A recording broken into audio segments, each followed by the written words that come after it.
Oregon Educator Board Strategies on Evidence and Outcome Work Group, Tuesday, March 2nd, 2021 meeting to order. What you see on your screen is the agenda for this morning. As usual, it's pretty packed, but I think we have time for important conversations. So with that, the first order of business is to look at the meeting synopsis from February 2nd, 2021. Any questions about that? Otherwise, we'll accept a motion to approve.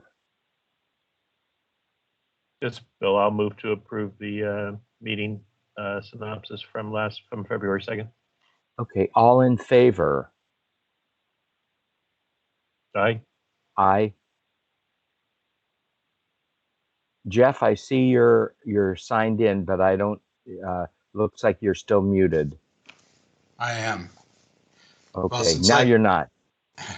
Since I just got the package, I'll assume that it's correct and say okay. aye. Okay, thank you very much. Yeah, all right.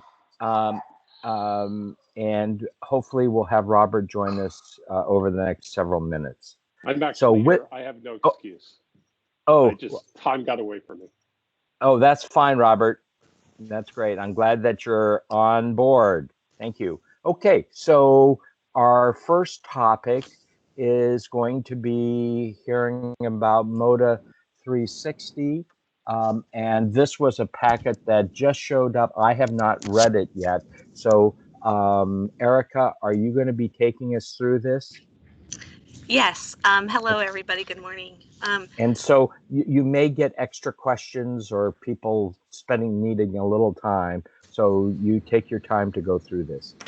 Great. Yes, and feel free to jump in with any questions as we move forward. Today we have Dr. Barrichello, Bill Dwyer, and Dr. Singh with us, and we are going to discuss the Moda 360 enhancements that we presented last month. And this time we're going to summarize what we discussed last month, and then we'll give some more information about the member experience with these proposed changes, as well as some of the finances behind them. So I'm going to turn it over to Dr. Barrichello first, who's going to talk to us about medical dental integration with Moda 360. Terrific. Thank you, Erica. Good morning, everybody. And thank you for having me join you again this morning to talk a little further about the integration of dental that we're proposing for Moda 360. And I know you've heard me speak about this in prior meetings, but we thought it would be important to back up a few steps and explain why this step toward medical dental integration is so important. And to do that, we need to talk about the connection between the mouth and the body. Rose, will you go ahead and advance this slide? Thank you. So there's a growing body of evidence demonstrating a correlation between chronic medical conditions and oral health.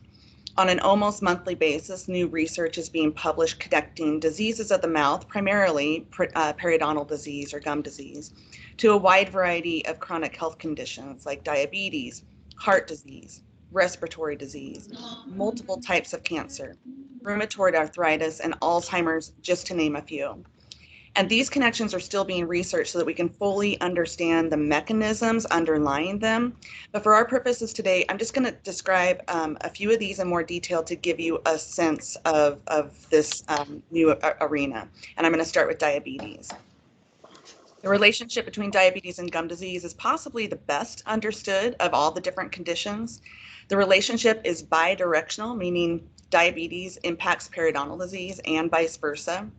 Diabetes lowers the body's resistance to infection, making diabetics more susceptible to developing gum disease. And because it impairs one's ability to heal, diabetics who have gum disease are more susceptible to a more severe and aggressive disease progression, and this can lead to tooth loss. Studies show that type 2 or adult onset diabetics with gum disease, if they undergo periodontal therapy and regular maintenance, meaning if they keep a very healthy mouth, they can improve their glycemic control and lower their A1C levels. As it relates to Alzheimer's, in a post-mortem study, P. gingivalis, which is a bacteria specific to gum disease, was found in the brains of those with dementia or Alzheimer's, in the plaques, those Alzheimer's plaques in the brain. And there were no such bacteria in the brains of healthy individuals. A study in 2018 determined that gum disease, and this is, I think, really exciting, that gum disease may help initiate Alzheimer's, which would be a really groundbreaking finding. Go ahead and go to the next slide.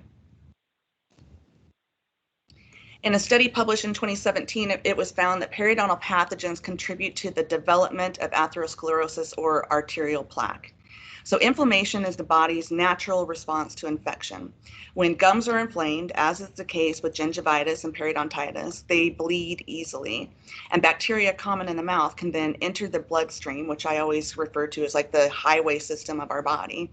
And as oral bacteria travel through the body, it triggers a response in the lining of our blood vessels, which can then contribute to the formation of arterial plaque. This plaque can narrow the arteries, or the plaques can break loose and clog them entirely, leading to heart attack or stroke. And oral bacteria have been found in these arterial plaque deposits. The authors of the study shown in this slide went on to state, and this is a quote, "All cardiovascular prevention programs must include an oral systemic component, and all oral health clinics must be aware of the link to cardiovascular health." Gum disease is preventable and manageable, and not doing so can contribute to the formation of arterial plaques, which is the leading contributor to heart attacks and strokes. Go ahead and go to the next slide.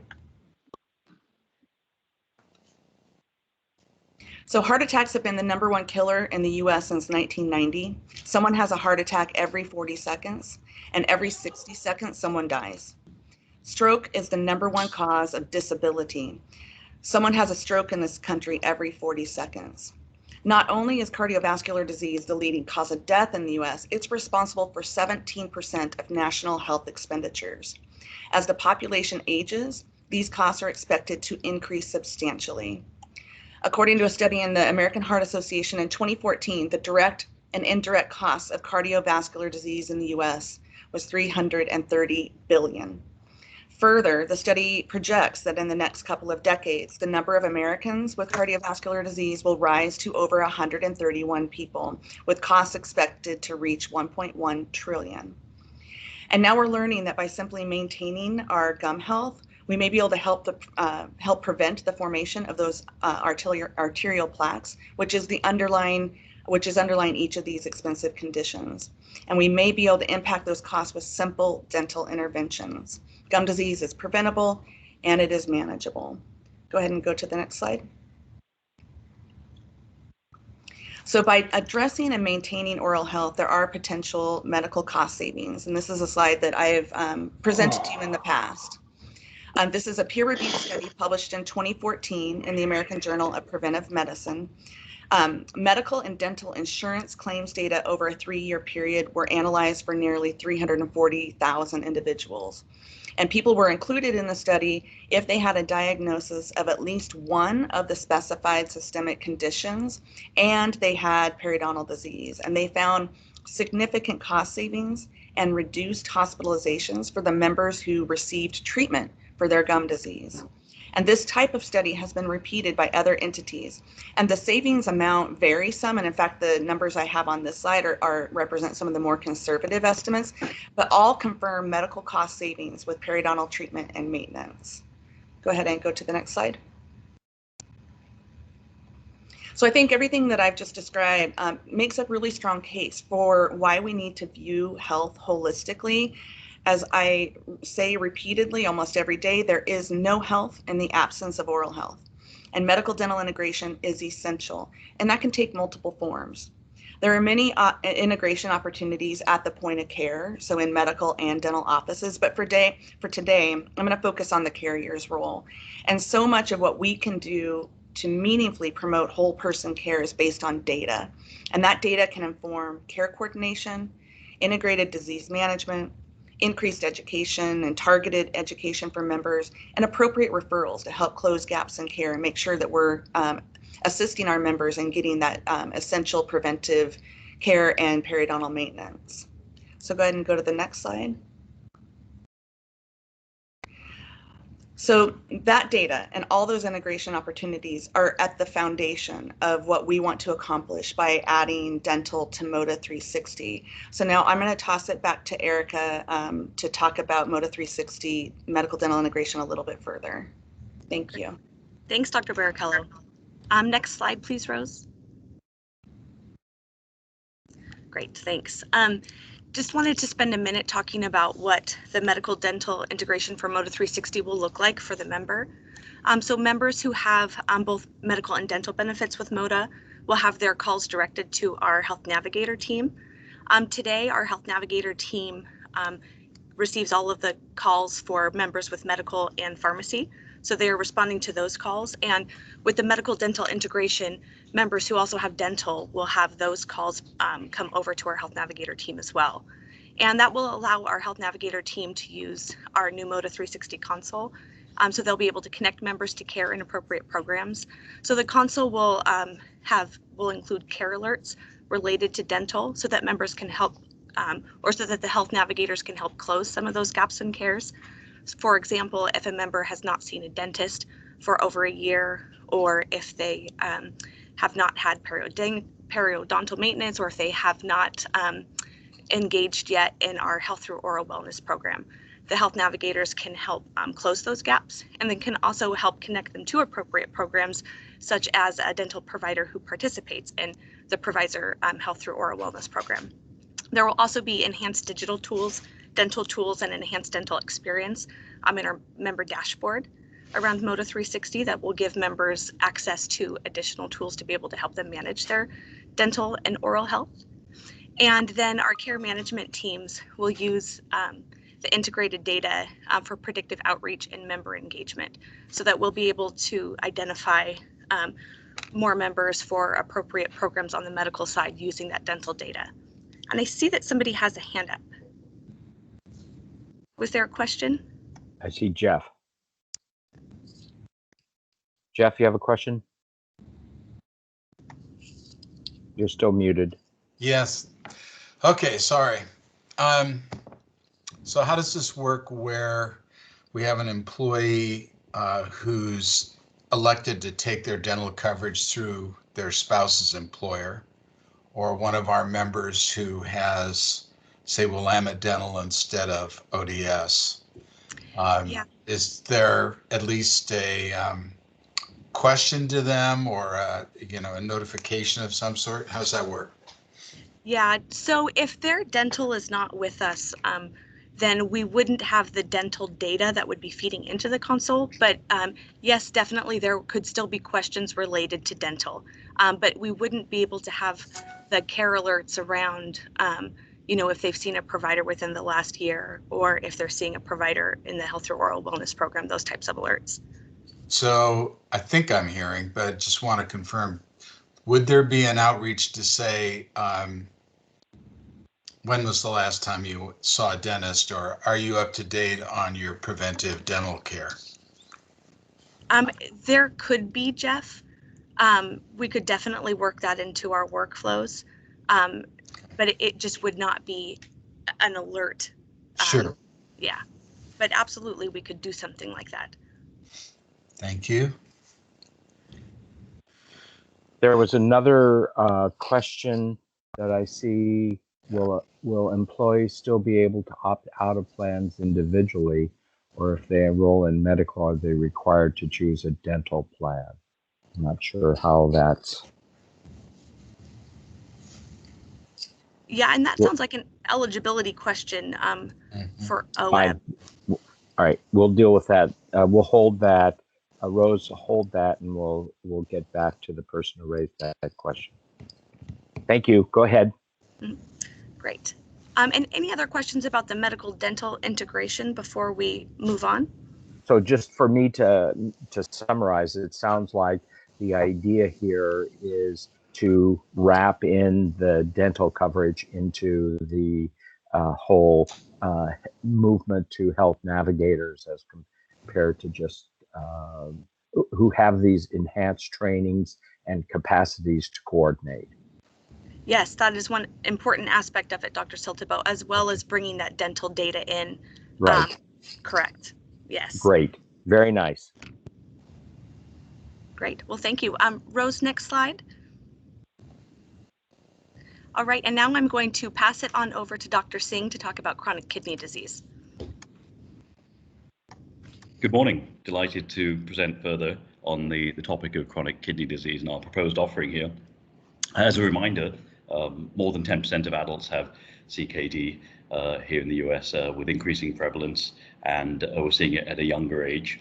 There are very significant health disparities in terms of those who are affected from their socioeconomic status to racial disparities. There's a high mortality rate for those who progress onto dialysis of 25%, and it is a top 10 leading cause of death. Over $100 billion are therefore spent for those who are on CKD, who have CKD, or who are on dialysis. CKD is usually progressive and permanent. There are multiple comorbidities involved. Diabetes, often causal, usually cardiovascular disease, nerves, eyes, multi-system disease here. Therefore, there are significant acute medical needs, behavioral health needs, dietary needs, and significant socioeconomic impact. Next slide, please. For OA members, we have around 650 who have CKD, and the annual spend is about $20 million with an average per member per month spend of $2,000. This increases very significantly as the condition progresses to 5,000 or 6,000 per member per month, and then even greater, of course, if folks are requiring dialysis. Next slide, please.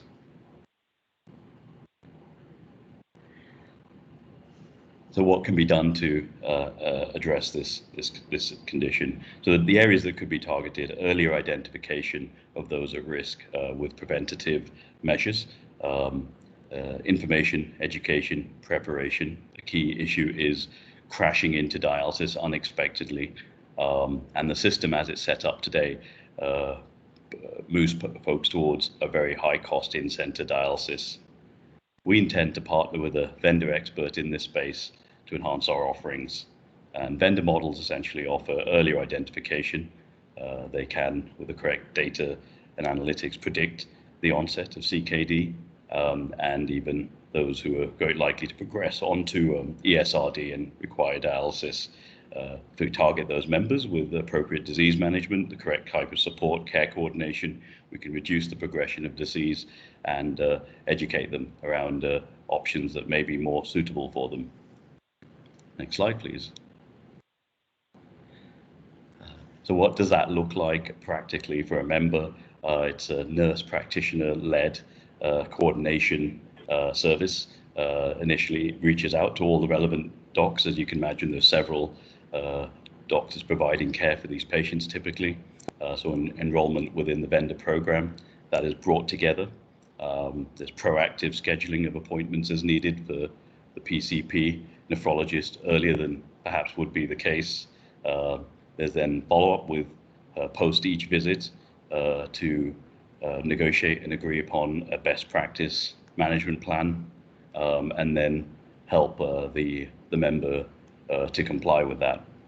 There's further follow-up in terms of recommendations that are based on the latest evidence-based protocols that really have a heavy focus on prevention and that can get a good result in these members. Coordination and intervention continues at multiple stages and within multiple venues. Next slide, please.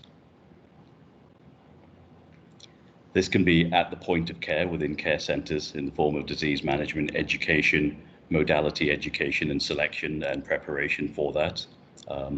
Phone and virtually with wellness, disease management, just follow-ups with appointments, reminders, post-appointment education, discussion.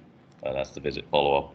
A full 24/7 service that's available to address questions and emergencies within the patient's home in the form of wellness checks, providing psychosocial support, and then within hospitals and facilities to help with transition planning support, not just preventing that crash if the crash occurs, or at least we're planned for the crash with peripheral access, for example, And when they're in the hospital, then the correct follow-up to the right center. Often they're very quickly patients in shock with this type of condition, and then they're assigned a certain dialysis center. May not be either the best center or the best modality for that patient.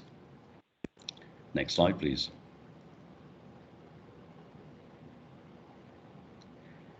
And so there's the phases that this looks like. So early identification, we stratify the members, and then we'd identify those who are most eligible. They enter the vendor programs. It's based on risk stratification, clinic, and other episodic data. The vendor then enrolls them into the program, and then the variety of clinical evidence-based interventions are put into place. We have a care plan that's renal specialized, care management, and some of the other features we talked about. There's also a high level of care coordination that occurs. So there's coordinated care handoffs. There's a full spectrum of care with a variety of providers that are highly coordinated with multiple regular touch points. And next slide, please. It's team-based care that's often missing, and renal specialized. There's the nurse practitioner referred to as a kidney hero in some of these programs. There's typically a medical director, social worker, dietitian, amongst others, providing this education. There's an appropriate network integration, so they're getting care from the appropriate high quality, cost-effective points of care, and the dialysis center network is also developed to ensure that it's the ones that gets the right outcomes. Next slide, please. So the benefits potentially, earlier intervention, a provider partnership approach, member education, the disease management, full wellness management service, these planned dialysis transitions, and the multidisciplinary team support. Proven outcomes are reduced progression from early stages of CKD to more advanced stages, increased use of home dialysis and peritoneal dialysis, which lead to better outcomes in the correct patient groups, correctly selected patient groups, reduced unplanned admissions and reduced readmissions, and most importantly, an overall decrease in mortality, morbidity, and cost of care. Dr. Singh? Yes. For those last four outcomes, do you have the data to be able now of your kind of current state to be able then to compare when 2 years, 3 years down the way when this new program has been in place? Or are those outcomes that you talked about basically in the literature and we don't need to compare them because it's a fact? So there's a variety of interventions proposed by the vendor. For individual interventions, there are studies that show the effect. So we're confident that if they're executed well, we're likely to get the results shown.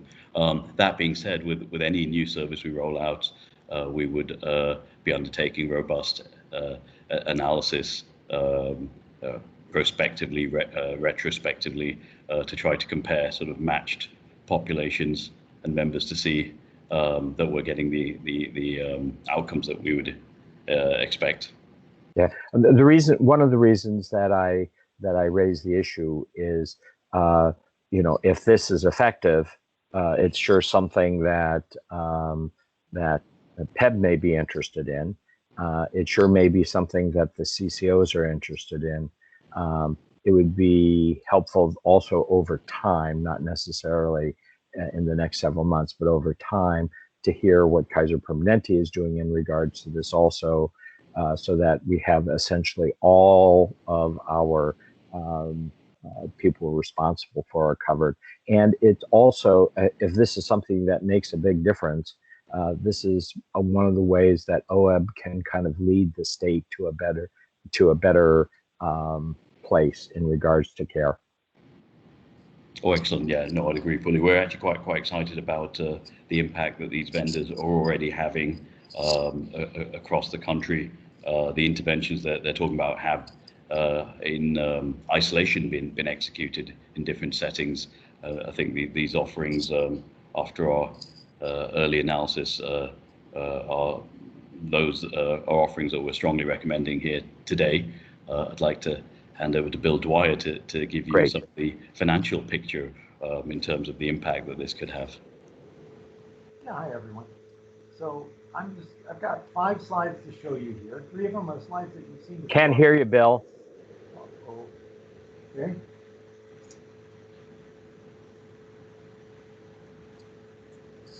not sure why that is. We still can't hear you, Bill.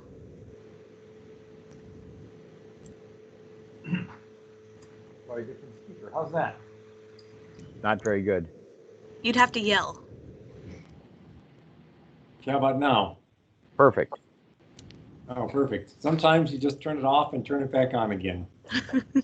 We're on. Okay, so I have 5 slides here. 3 of these slides you've seen before, so I'll go through them quickly. The last 2 are new. And the first 3 I'm just showing you again from last time because just as a reminder of 3 specific mechanisms for cost savings that we feel like this program has that are measurable. So first of all is the avoiding the inpatient crash, and this is our own data which shows that if we can avoid crashing into dialysis in the inpatient setting and instead do a planned outpatient start, we save about $80,000 per patient. So it's hard to do that, but to make that happen in the outpatient setting, but we feel like this program can be successful, and that's one avenue of savings. The second one, go to the next slide, is just savings on inpatient admissions. So this entire CKD population has a lot of inpatient admissions. We feel with all of the things that Dr. Singh talked about that we can reduce some of those, and there's a lot of money on the table there in terms of the costs being spent on inpatient hospitalizations. And then we'll go to the next slide. And finally, just to highlight that with our more intensive care management approach, we feel that there's a nice opportunity for savings and better patient management by moving people to home treatment versus in-center treatment, which has the potential to just be better in a number of ways, in particular that it can be less expensive. And so all 3 of those things are going to feed into what we feel is going to be some program savings, which then on my last 2 slides, I'll get more specific. We've done some analysis or some further analysis since the last time we talked to you guys about this. And just go to the next slide. And this is going to show our more refined cost estimate. So on the left there, you'll see that there's a chart that shows in the lighter colored bars the gross program savings, and then in the darker bars how much it's actually going to cost us to implement that. And so the savings will ramp up over time as we've described, but probably reach around $1 million for OEB in year 3. And the program costs, it's going to be a substantial investment in the resources required to do this. That's going to be primarily made up of vendor fees, but also there's going to be some Moda 360 costs in there, which is going to be approximately half of the savings amount. I do just want to point out, in a previous version of the slide that we talked about before, I had mentioned this figure of $3 million, and that was a little ambiguous in my previous slide. I just wanted to, just in case somebody was thinking about that. That was for our, the $3 million was for our whole Moda commercial book of business. The OEB portion of the savings we think is going to be about $1 million. In any case, like I said, what the point of this slide is, there are going to be some substantial costs involved in terms of the outreach and management to achieve this savings. However, our negotiations with the vendor are leading to us to a place where we're going to have some performance guarantees, so that will guarantee a positive ROI for that investment.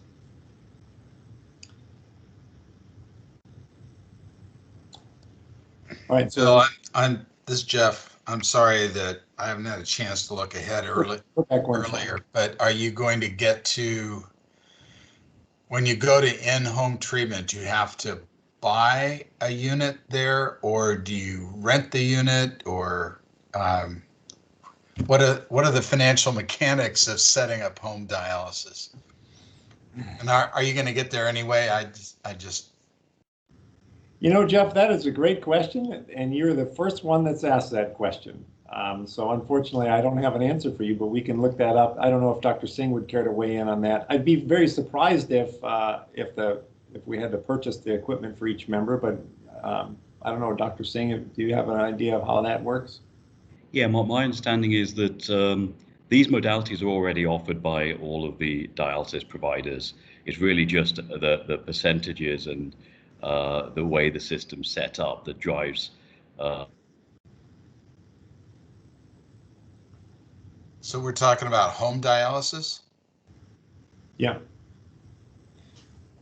The provider of the home dialysis. That's not the part that's being intervened with here. They would be providing the education, potentially the referral through the existing docs and so on, and the care coordination, lots of the other things we talked about. But they don't go in and then provide the equipment or do the dialysis. They would still work with the existing dialysis providers who provide those modalities, but they'd be able to influence the patient choice, the referral, and the best practices. It's that end of it. So we're not proposing a service that goes and provides that type of equipment, if that makes sense. And thank you for the excellent question. I don't want to go too far off the track, perhaps, Yeah, but we're running out of time. So my understanding is that this runs during the night while you're asleep at home. Is that correct? Yeah, even within the home setting, there's home hemodialysis, home peritoneal dialysis. They're both a little bit different in terms of the durations and so on. One mimics the in-center, so it's just a few hours. The other is overnight and more gentle. And they can sleep during that. That is correct. Thank you. Thank you. And just a time check, I was just looking, we still have, for this topic, we're scheduled to go to 9:40.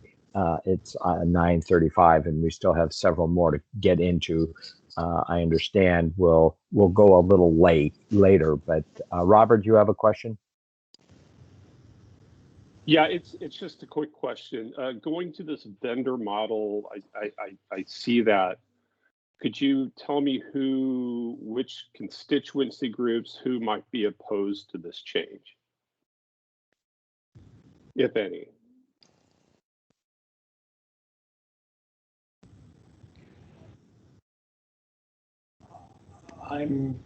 Dr. Singh, did you have a response for that? I'm not anticipating anyone being opposed to this. Even the major, but most of the US, there are about 3 major dialysis providers that have the vast majority of patients and members once they are in that need. But they also do try to practice based on the evidence. I don't think they'd be opposed to this. They have a higher volume in center than they perhaps would want, but they are typically also the providers of the home options. They also do believe in preventing the condition in the first place and have programs to do so. So I'm not aware. It's just trying to think broadly. Is there any other group? This should improve clinical outcomes. It should save lives. It should reduce cost. I can't immediately think of anyone who would be opposed to this. Nephrologists similarly. Obviously, the current system is set up the way it is, and nephrologist dialysis centers do often work hand in hand. It's not the way it's set up currently. There isn't as much a heavy focus on prevention. It doesn't deliver the best outcomes for patients, but I think everyone would be in agreement with that. Again, they want the best for their patients. I can't see them being opposed, but they're the only groups that I could think that we would be working closely with. The program works with them, not against them. As you can see, the program does not take over and provide the nephrologist. It doesn't take over and provide the dialysis. It actually works in an integrated way with them. Great, thank you very much. All right, well, let's go to the last slide on this in this section. This is just some specific numbers. So what we've done here is on the left-hand side, you can see it's some per member per month cost and savings. So the total cost of the program, the gross savings, and then the net savings. And so, and that's per member per month across all, just spread across all OEB membership. Now these amounts, just the two things to point out: the per member per month amounts increase over time, and that is because the number of members engaged in the program is expected to increase. So the program cost will increase and the savings will increase over time. Then the second thing just to point out is it's not really possible to say in advance exactly how much it's going to cost, because we don't know how many people are going to be on the plan and who are going to engage over time. So what this is our best estimate for what we think it's going to be, and it's probably going to be necessary to have a true up just once a year as we determine what the actual cost was and savings was, and we'll sort of have a reconciliation after the close of each year to make sure that it's accurate. And it'll be great to follow that up over time. Yeah. Okay, let's move on.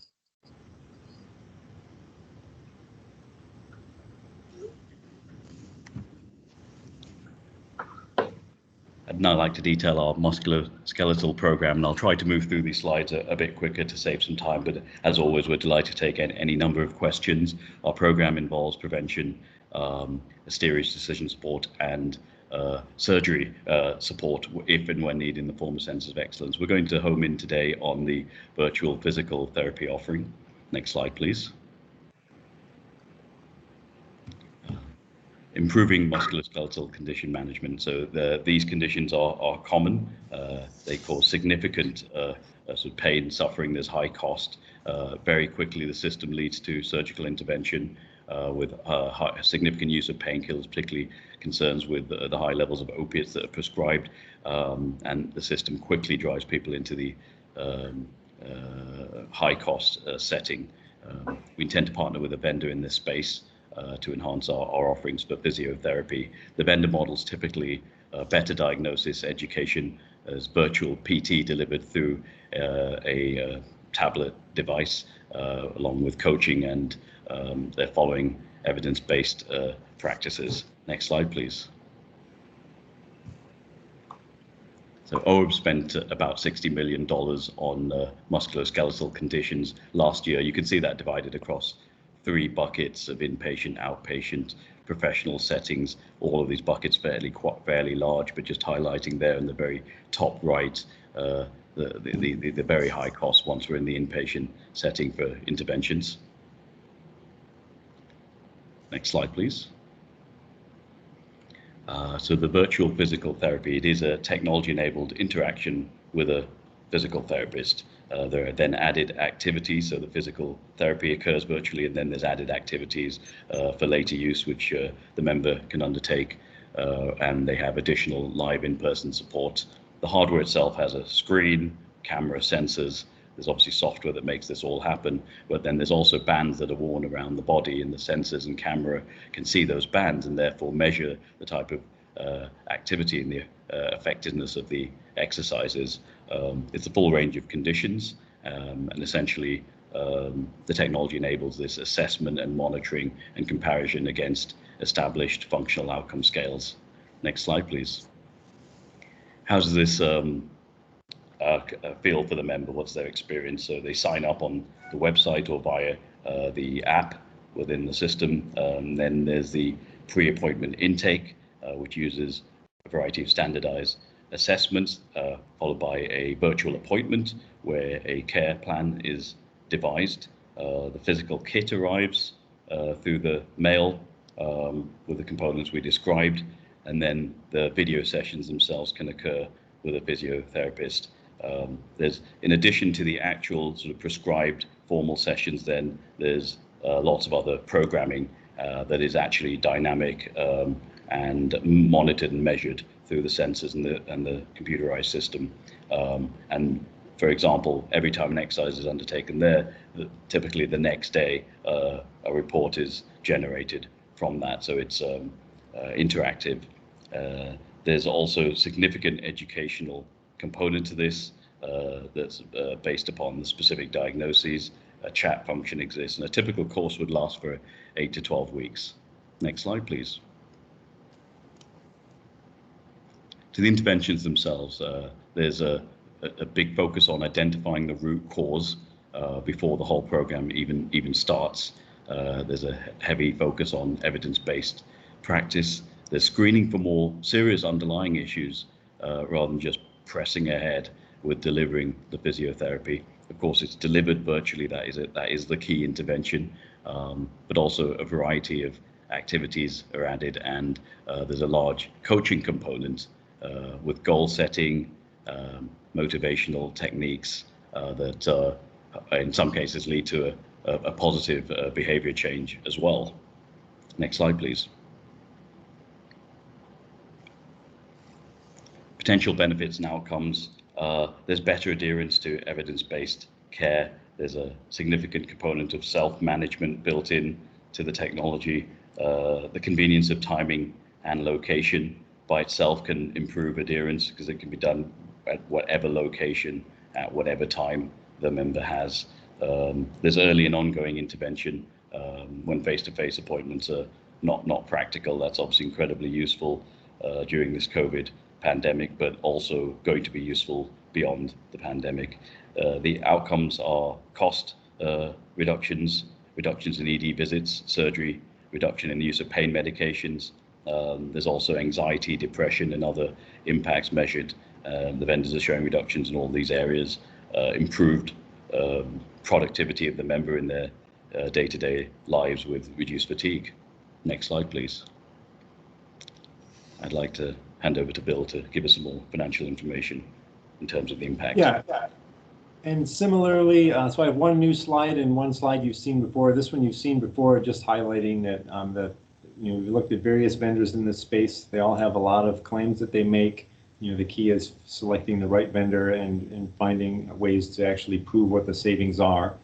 I'm going to go to my next slide, which is just the bottom line on this is we're not going to have, there's going to be no charge for this program and no premium impact, at least in year one. So the benefits here are the members are going to have access to this free service of virtual PT. It's likely to be superior to in-person PT just because of all of the reasons that Dr. Singh described, the fact that you can get instantaneous feedback, etc. We're not going to charge a load. The program costs will be charged to OEB as a claims expense, but then the downstream savings will accrue also and so be reflected in future premiums. We're going to monitor the program to make sure that it has a positive ROI. And just a note that we're still finalizing our negotiations on the costs and quality and the guarantees. One last thing I'll just point out is the costs of this are a bit front-loaded in that it's an investment for the device and everything, and the savings, which is producing the positive ROI, that'll come later. But for now, we're just going to say that we're not going to. There's going to be no charge, and the members have access to this free additional benefit.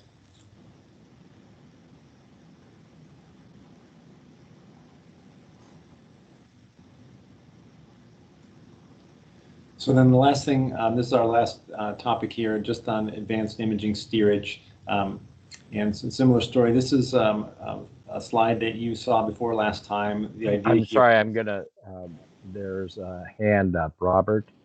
Oh, sure. Go ahead, Robert. Thanks. As I'm looking at this, we have other vendor apps that, like Weight Watchers, all the other ones on the wellness side. And that those services are not provided by any of our providers per se. And this virtual physical therapy seems a little bit different than that. Could you comment on that a little bit? Not to belabor this, I'm just trying to frame this in my mind, and then we can move on. Perhaps I'll go first. Yeah, go ahead. Sorry, Bill, and then please chime in. So I would say this is much more clinically focused.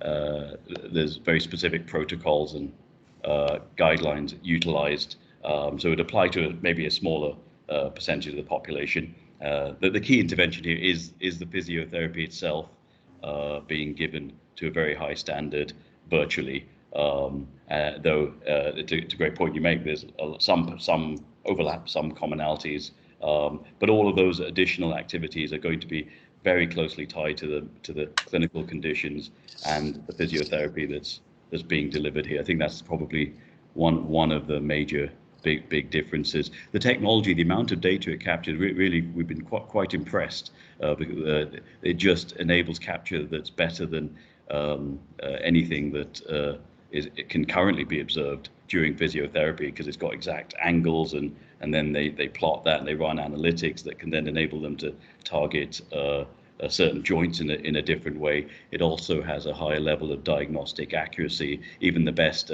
physiotherapists in the live setting don't have that full additional data. So we've been quite impressed by how effective the protocols are and the sort of the science behind it. And so some of that is not contrasting to the programs that you've highlighted, but the depth of the clinical intervention here might be different.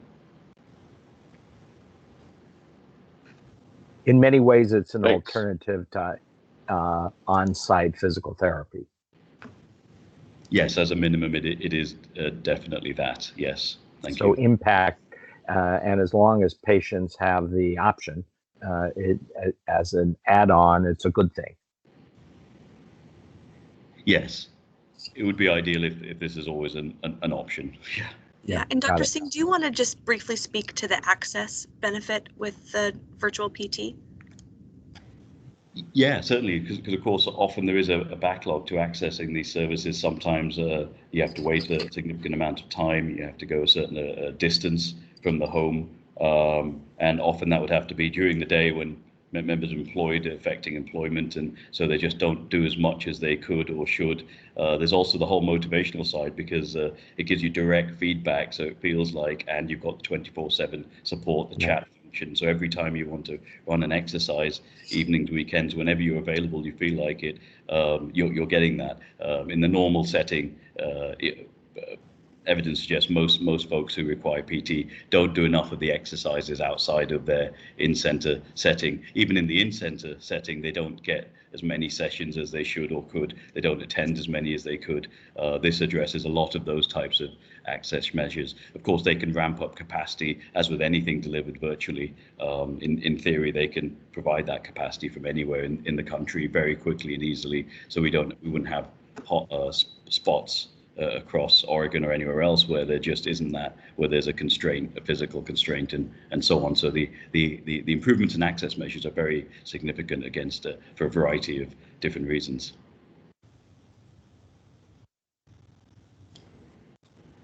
Great, let's move on. Okay, so anyway, so just 2 slides on advanced imaging steerage, which we talked about last time, and just as a review, this is a program to help members and encourage them to select a facility that can provide them the same high quality imaging services at a lower cost to them and a lower cost to the plan. Just make it easy for them. I'm just gonna, and on the right hand side, a couple of checks about this is the bottom right one there. The pilot program is going to test some various options and savings potential, and that's what's kicking off in a couple of months. So I'll just go to my last slide here, which describes the pilot program. That's going to begin by May 2021. We've got about 1,600 what we would call steerable events. Those are procedures that OEB members typically incur that they're just simple outpatient imaging that's high cost imaging that potentially could be moved to a lower cost setting because there is another one nearby where those particular members live. And so in the next couple of steps, just verifying the capabilities of all the imaging centers that we're steering to, and just doing all the communication that's necessary, testing the scripting, etc. And the approaches to make sure that we've got the approach that results in the maximum possible movement of members to low-cost sites with the maximum satisfaction of the member. And then as we accumulate successes there, then we'll roll that out to a wider geography. So that's the plan. It starts in a couple of months, and we'll be back to this group with further updates on how that's going. Okay, so we've seen now these enhancements or ways that 5 different elements that are being added to Moda 360 in terms of both care coordination and new services. SEOW members have had some questions. I have not heard any type of negativity, though, to these 5 interventions. They appear to me as positive add-ons. Are you, in terms of action points, are you asking us to, we're basically being informed, or do you want us to proceed with approving or authorizing or just acknowledging that this is the direction that you are going? Yeah, thank you, Dr. Siltebo. Great question. I think that us presenting it was for a few different reasons. One, for informing, and also I know that SEOW likes to review new initiatives and especially strategic initiatives that Moda brings through. So definitely would look for SEOW's recommendation to the board as well. So I will go ahead and ask SEOW members if they have any qualms about, as I report this to the board, basically saying that SEOW is in agreement with all of these changes and enhancements. Tom, Jeff, I would like to add to the recommendation on the home dialysis that there is a benefit to quality of life there. Okay. And I think that's an important attribute of it. Okay. Other comments from SEOW members? Bill and Robert?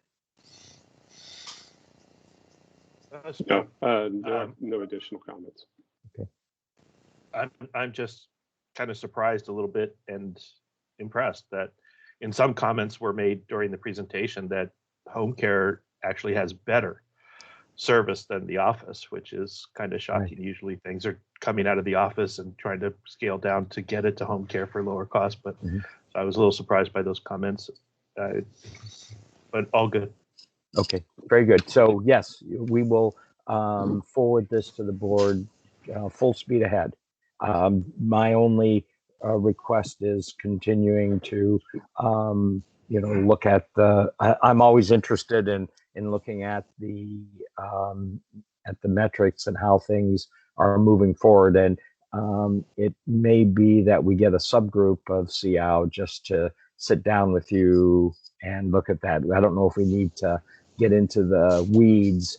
SEOW is probably best to look at things at the 10,000 foot level, but we may want to do that over time. Thank you. So let's move on. We have 4 minutes for the next presentation. Obviously, we'll spend more than that.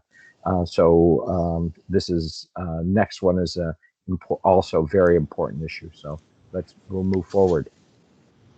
Great. Thank you so much, Dr. Siltebo. There are a couple of changes, other proposed changes that we recommended around coordinated specialty programs for behavioral health and disease management programs to treat pain. So today we have Dan Toma, who is our Senior Manager in Behavioral Health, to talk us through these. Dan? Thanks, Erica. And thanks for having me to talk about these proposed benefits. Let's go ahead to the next slide. This is a set of benefits that we have rolled out to our standard insured book of business, and very much hoping that OAB will adopt. There's 2 new benefit categories. First is coordinated specialty programs, which is kind of a suite of team-based, mobile, coordinated mental health care. And I'll run through the different programs a little bit later in this presentation. The second benefit category is for what we colloquially call pain schools, or in the handbook, it's called disease management for pain. Next slide, please. So I want to spend a little bit of time talking about how this came about. And I'm actually going to start before the first bullet. In 2014 and 2015, the Oregon Health Authority launched a couple of pilot programs for what they called emergency department diversion in response to the crisis of having children and youth boarding in emergency departments because they were unsafe to discharge home and there were no beds available at a higher level of care, either inpatient or residential. So they launched this program that would offer an intensive form of service to children and families who present with a behavioral health crisis in the emergency department. The program would actually go out to the emergency department, do an evaluation. If everybody's in agreement, family would go home with 24-hour crisis coverage with a lockbox for guns and knives, a comprehensive safety plan in place, and intensive therapy and care coordination to get them to the right next level of care. So beginning 2015, then Representative Alyssa Kenny-Geyer assembled a multi-stakeholder work group that led to the development of House Bills 3090 and 3091, which set standards for care for psychiatric emergencies in the emergency department and required insurers to pay for that care. And throughout that process of developing that legislation, this work group, that program that OHA developed, which subsequently came to be called CATS, was really held up as the model for the kind of service that people need when they're experiencing that type of a psychiatric emergency. Another theme that kept recurring throughout the process of these work groups was that families with Oregon Health Plan coverage had access to a range of services that were not available to people with commercial insurance.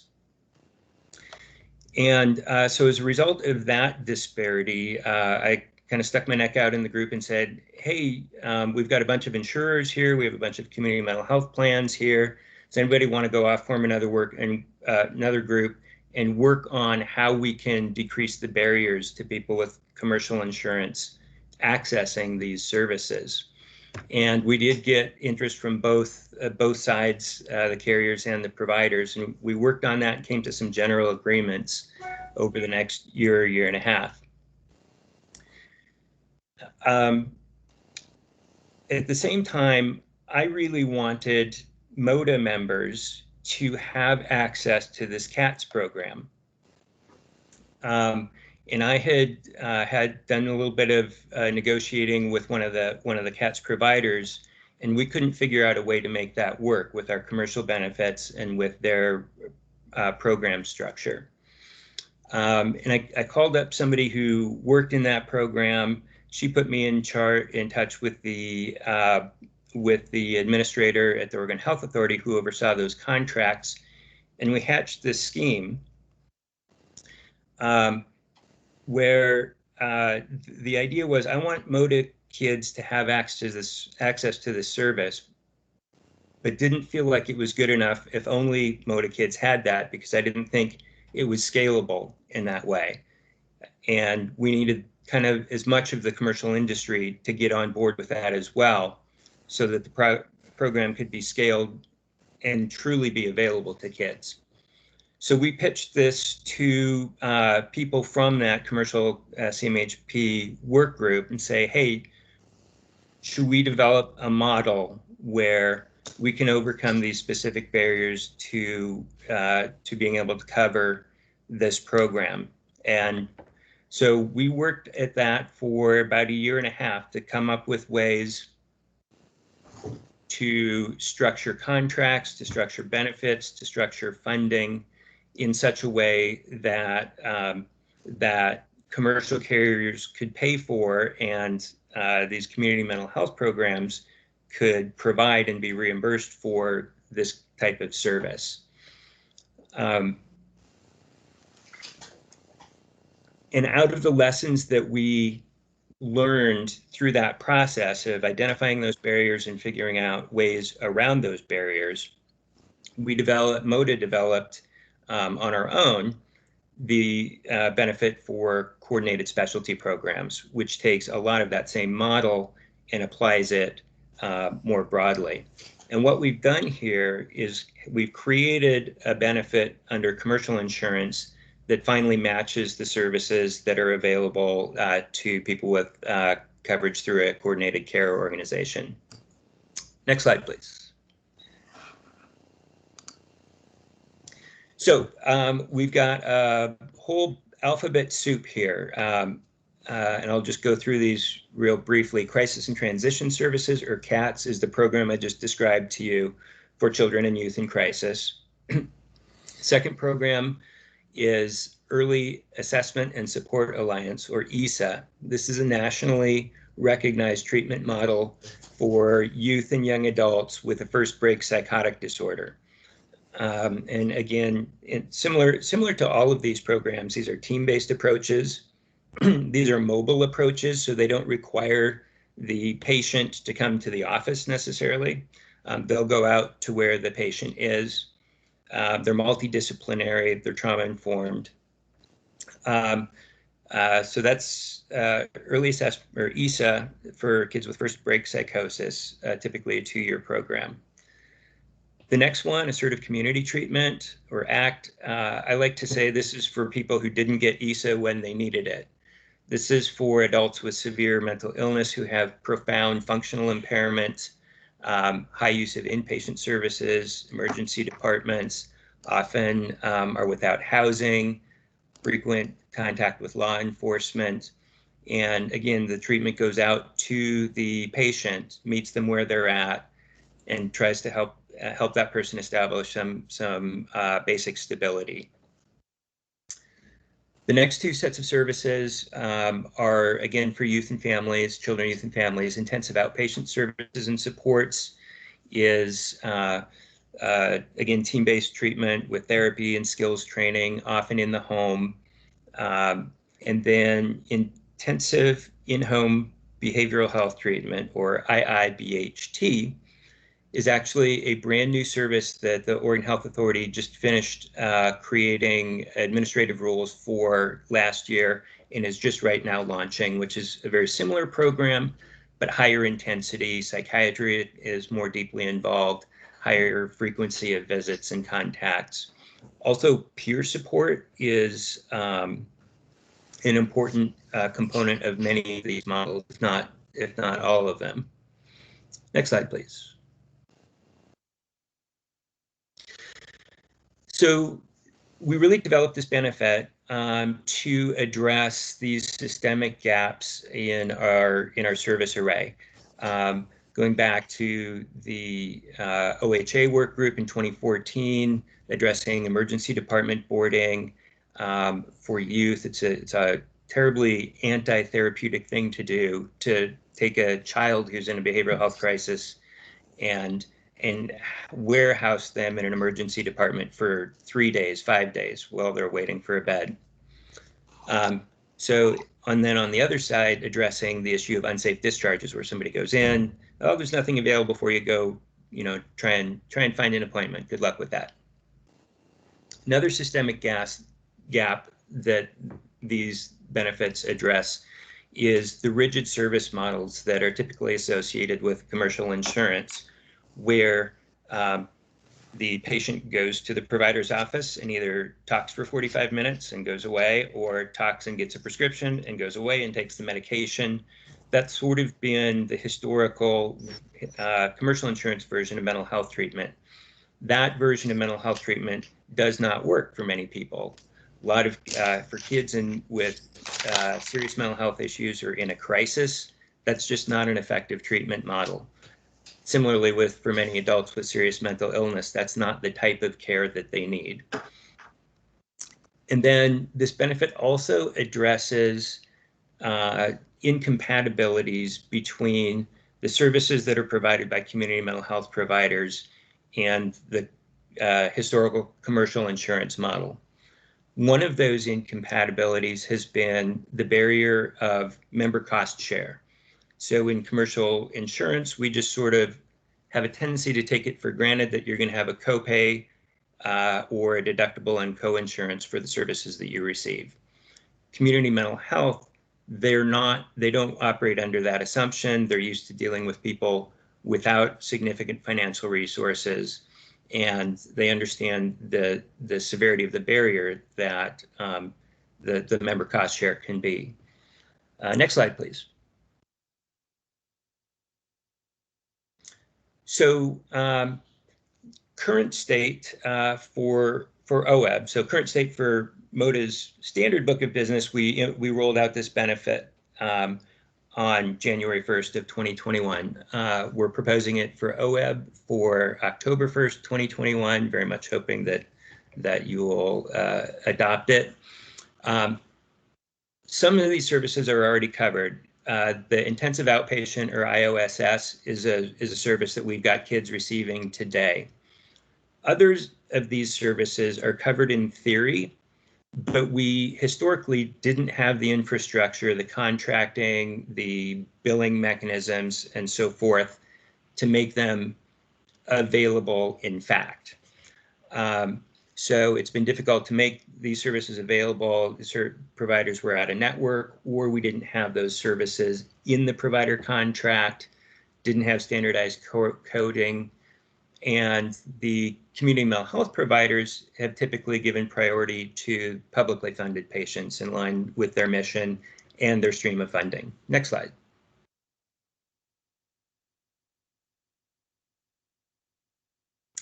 So where we want to go with this, again, is to make these benefits explicit in the member handbook, be explicit that we cover all components of the program, from the therapy to the skills training to psychiatry to the peer support, waive the member cost share in order to get rid of that barrier to accessing treatment.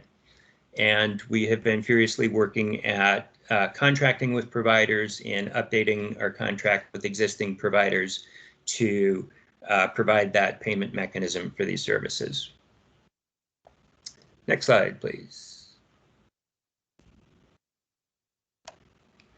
Okay, so the second category of benefit is the disease management for pain, otherwise known as pain schools.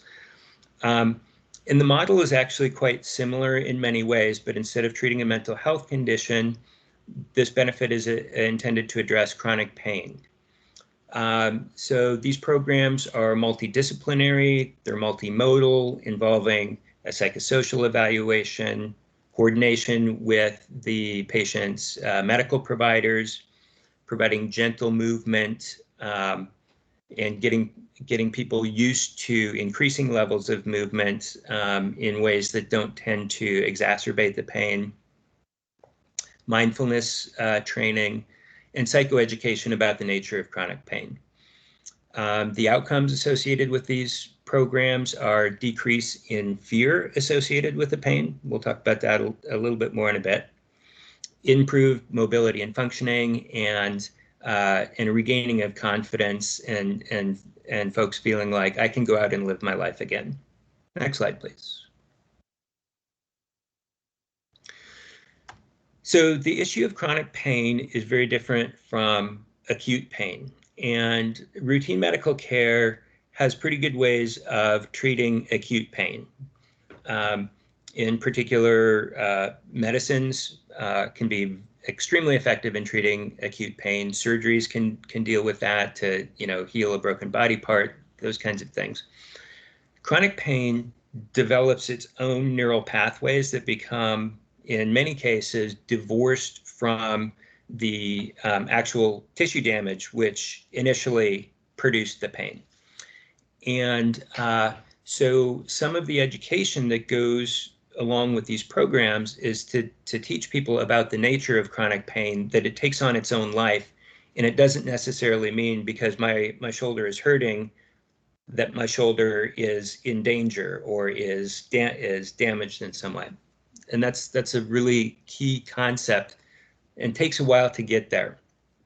So whereas routine medical care, often, you've got providers who are hurried, patients aren't getting better because, provider looks at your arm or your ankle and stuff, and it's like, there's absolutely nothing wrong with you. This is all in your head. and the patient walks away feeling blamed. They're not listened to. The provider feels frustrated because nothing they're doing is working, and so you end up with a dynamic where the patient isn't helped and the provider is frustrated, and nobody gets where they're aiming to go with some of the more traditional models of pain care. Next slide, please. So where we are currently in terms of this benefit, again, our standard commercially insured business that renewed on January 1st, we rolled this benefit out to them. We have a fairly limited provider base for these programs. They were developed through certain community mental health programs, primarily in our rural areas. So we've got programs in Salem, but then Burns and Columbia County and Redmond. We don't actually have a provider identified in the metro area right at this time. And what we've done historically, before we created this benefit, is we tried to sort of shoehorn these services into existing benefits. For example, there's a set of codes that mental health practitioners can use called health behavior intervention codes that deal with the psychological and behavioral functions associated with medical conditions. But we didn't have a comprehensive way of covering this service. Next slide, please.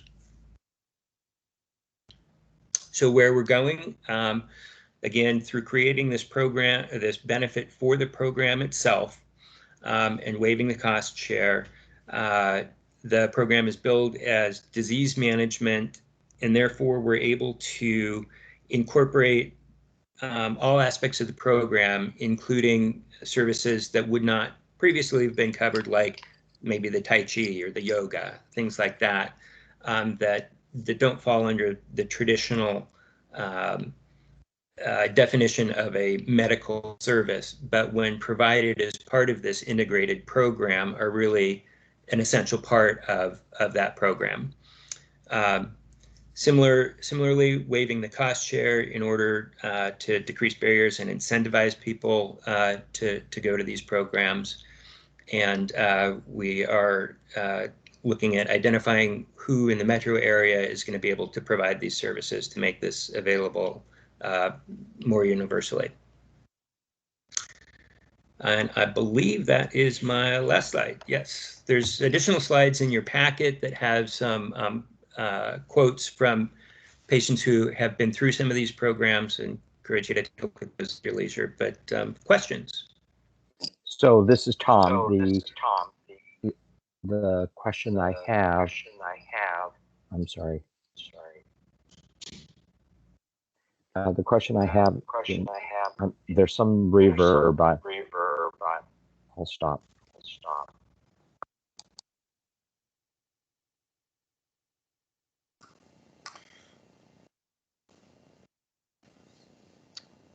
Anybody else with questions? So what are the specific actions we need to take here, if any? My guess is that we have to do the same thing. Just whether or not we want to approve this and send it on to the board. That would be terrific. Comments from SEOW members?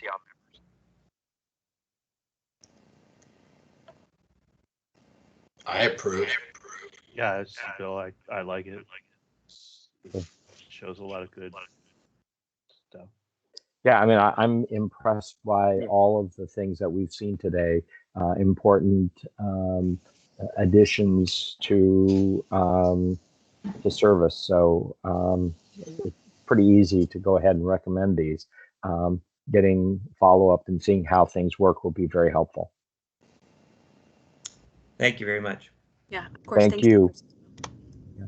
All right. I'm looking at time. I have it at 10:17. We were going to be done by 10 and restart at 10:10. I've looked at the quarterly update and the dental utilization. I think we're going to be able to get through those by noon. I'm proposing that we take a break till 10:25. That gives people 8 minutes, and we'll start up again with the quarterly update in terms of claims. And we'll go late if we have to, but my guess is that we'll be able to get done by 12. Okay, so meet back at 10:25.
I have that it's 10:25. Are we ready to reconvene?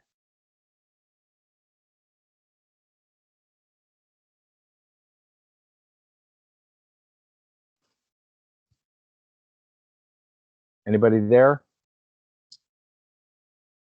Yes. Brad, you're going to lead us through this, and you're going to have a little assistance from our man from Seattle. You know, he is not able to make the meeting today, Oh, that's so too you're bad. just stuck with me. We're He stuck said with to you. give That's he said to give you his regards. okay. Great. Same.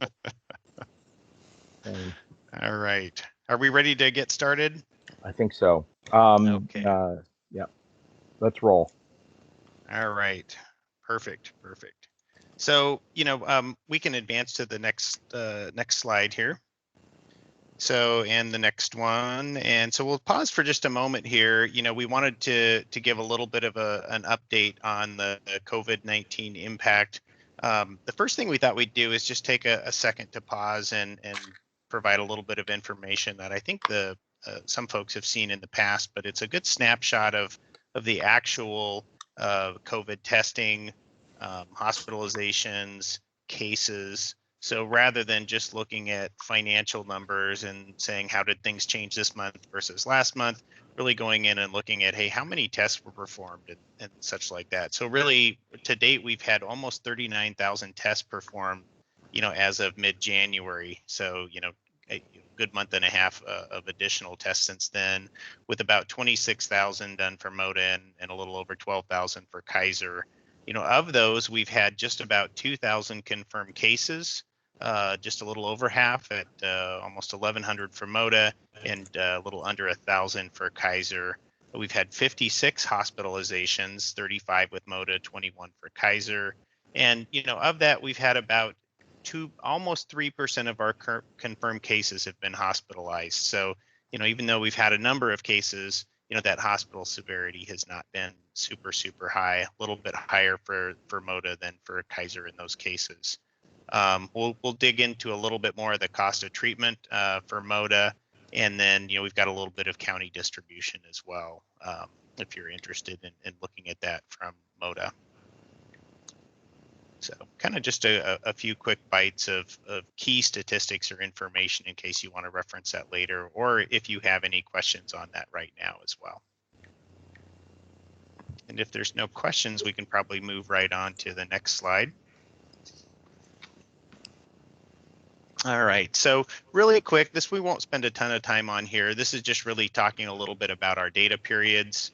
For Moda, we're using sort of incurred claims, so that is when the services were actually performed or when our members went in to see a provider, and that's based on January through November, and we have run out through December. So we kind of, as a refresher, you know, there's usually some sort of a lag between when a person goes and sees the provider and when the provider actually receives funds or payment for that. And that can vary from really fast to, you know, even taking a number of months or, you know, up to a year. So, you know, we're looking at, again, data through November 2020 through December 2020. And we're also showing Kaiser for the first time. Kaiser, is just a reminder, has a little bit of a longer lag time for their reporting. So we finally have enough data to, you know, take a look at not only that initial COVID period in the spring, but also kind of what happened during the summer leading into that. So we have data through January through August with run out through September. All right, so we can, unless there's questions, we can go on to the next slide.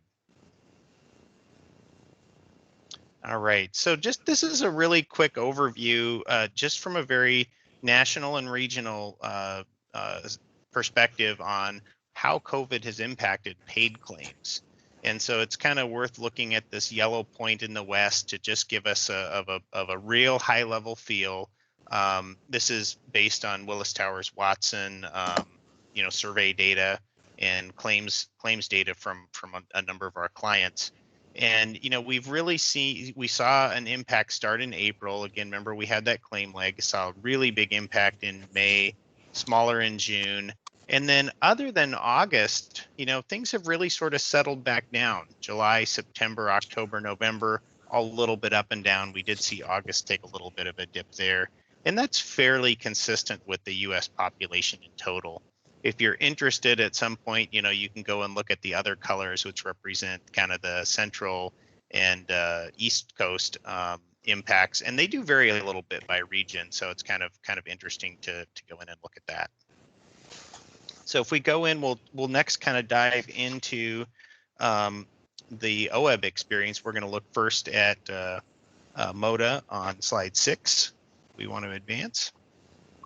And so really quick, as a reminder, this is incurred data. So it's going to look a little bit different from the chart we just saw, which was on a kind of a provider paid basis. Quick orientation. We've seen these slides a few times in the past, but in case the folks on the call are not familiar with it, we have a line chart on the bottom which represents our incurred claims on a per member per month basis. We've got a few different points on there. We've got a purple line representing older data in 2018. We have a yellow line representing 2019. And then the blue line, which you can see dipping down and bouncing around a little bit, is our 2020 data. And so interestingly, when we think about the COVID impact and deferred care, you can really see on this chart that it was most prominent in April and May, a little bit in March, but mostly dipped way down in April and then started to come back in May. And by June, we were relatively flat. We had a little bit of a low month in August, a little bit of a high month in October, but generally looking like, the pent-up demand at the very least is offset, is offsetting that continued, moderate care deferral. So if we kind of look at it on an aggregate basis, we have the upper chart, for medical and pharmacy broken out. We can see our medical for the first 11 months was down 10% in total, and on a per member basis, down 9%. While our pharmacy was actually up 7% and up 8%, and that is, the industry viewpoint that pharmacy really wasn't impacted at all by the pandemic, like medical was, or very little other than some initial bumps. Any questions on the Moda data? Okay, we can move on to the next slide, and that is our Kaiser view. So we've got a very similar view on here, kind of looking at that line chart, same colors, same years and everything. And we can see that interestingly, Kaiser was already on a little bit of a down trajectory in February, also down about the same amount in March. And then like Moda, saw a pretty big dip in April, but really sustained that dip through May. The following couple months in June and July were also down a fair bit, close to that 20% mark.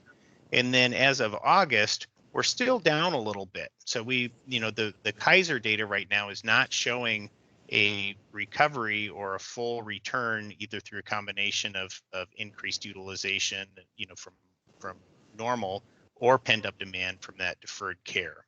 So a little bit of an interesting contrast there. If we look at it in aggregate, we see that decline, of course, because it was more sustained, is a little larger. So on an aggregate basis, we're seeing about a 15% drop, and on a per member basis, about an 18% drop. And unlike Moda, we also saw a drop in pharmacy. I think that's generally continuing trends that we've seen with low to negative trends in pharmacy in the past as well. But we did see a decrease of 3% on a total basis and 7% on a per member basis. Brad, this is Tom. A question. We know that Kaiser Permanente had a significant move from in-person visits to online visits, more than just mental health, but in a lot of other areas. Do we know whether or not the PMPM that shows this continued decrease relates to that those visits are charged less than a face-to-face visit, or is it actual visits per member that has drop that drove that? I think there's probably some element of the visits, the utilization that's dropped, but I would have to have Kaiser comment on the charge. Maybe we can ask charge. for follow-up on that. Yeah. Okay, great. Thanks. Yeah. Good question. Jot that down.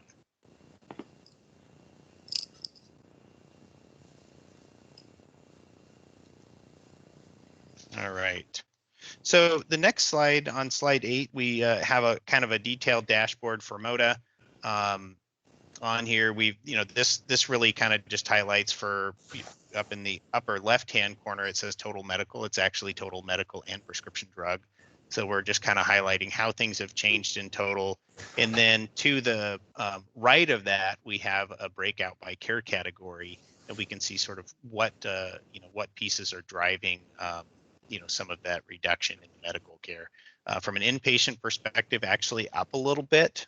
Outpatient is down a fair amount, by 14%. You can kind of see in the little boxes down below. It's not exactly in the areas where we might think it is. For example, musculoskeletal is down, but the bigger driver down is digestive, and mental health is actually up a fair bit from an outpatient perspective. So on the facility side, so kind of some ups and downs and bumps there, but still overall down. As we saw in our last update, mental health and substance abuse costs continue to be higher, driven, I think, largely by outpatient visits, but also somewhat by facility costs, as we saw there, which is, not necessarily a bad thing. Our emergency care is down a fair bit, 29%. Our preventive visit costs are still down 11%. And we also see a continued, drop year to date in lab and radiology costs. All right.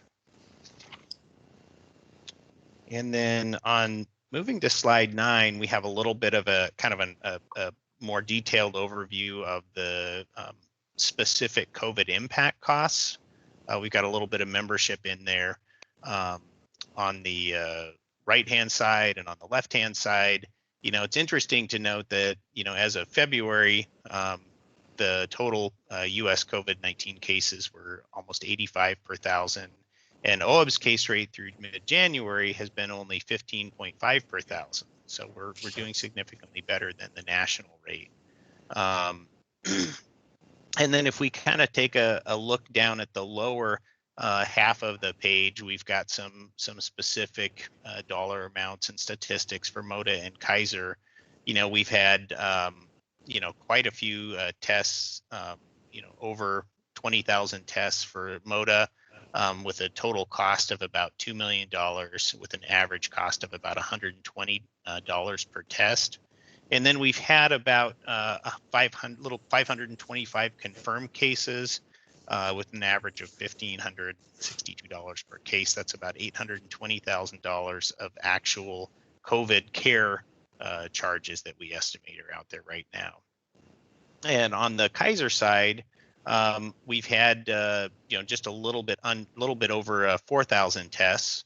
That's a cost of about $300,000 to the plan, and we've had they're running a little bit under $100 per test at 96. So interestingly, looking at the actual COVID care costs, we've had only 97 confirmed cases in Kaiser from the database. Those have a much higher average cost of about $6,700, and my understanding is there was a long-term hospitalization that is driving that average up quite a lot. So. It doesn't. I don't understand the confirmed cases versus suspected cases. We've got, the testing. If someone is suspected, I thought we were really good at confirming whether or not they had the case according to testing. I mean, that's a 10-to-1 in the Kaiser numbers, and even higher in the Moda numbers. Yeah, and I think that's probably a little bit of a leftover from some of the earlier Towers Watson analysis, where our study was trying to take into account different conditions that, if there hadn't been a case, but somebody was receiving care, that those could have been COVID related. For example, in respiratory illnesses and things like that. Yeah, I'm going to ignore that. That's the fair. Suspected cases. That is totally fair. Okay. Yep, like that. All right. Good call. All right. Brad, Any other? Just kind of reviewing again on this couple of slides you went over in the last few slides.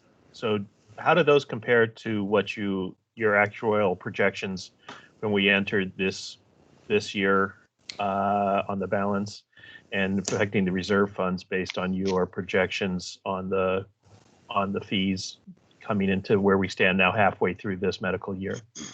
We coming into the year, certainly when we started, we didn't know COVID was going to happen. We did, all of the rating and everything, pretty early on. For the 2019-2020 plan year, that rating was done in earlier 2019. So we really didn't have a good idea, when we did that renewal underwriting back at that time. I'm more talking about your projections that we did last March and April. That rolled through here. So you were projecting some lower costs, but now looking at the first half year, how does that rate with your actual projections? It's probably been just probably not too far out of line with that. Our projections were done a little bit more. We were thinking more on a paid basis than an incurred, but I think we were probably projecting just a little bit more deferred care. I will say that I think we'll see this as we get through a couple of the case studies from a care category categorization perspective. But I do think that the recovery on the Moda plan in particular which is I think where we were focusing some of our efforts, were a little bit higher than we thought they would be. The recovery was a little bit faster. And we'll see that as we go into the we have some monthly information on joint surgeries, which were sort of a litmus test for the thought that elective care, care that's more on the elective side, and not all joint surgeries are certainly elective, but those kinds of things which could be deferred would be, put off for quite a while. And I think the OEB population we've seen on the Moda side anyways has sort of bucked that trend and is right up back to where we thought they would be. And Does Bill, that help answer your question? Yeah. Bill, part of the problem is that we only, for the 2021 plan year, the data that we have with Moda is only 2 months into the 12 months, and we're getting none of the KP data yet. So we just don't know yet. Yeah, and there continues to be a lot of uncertainty around it.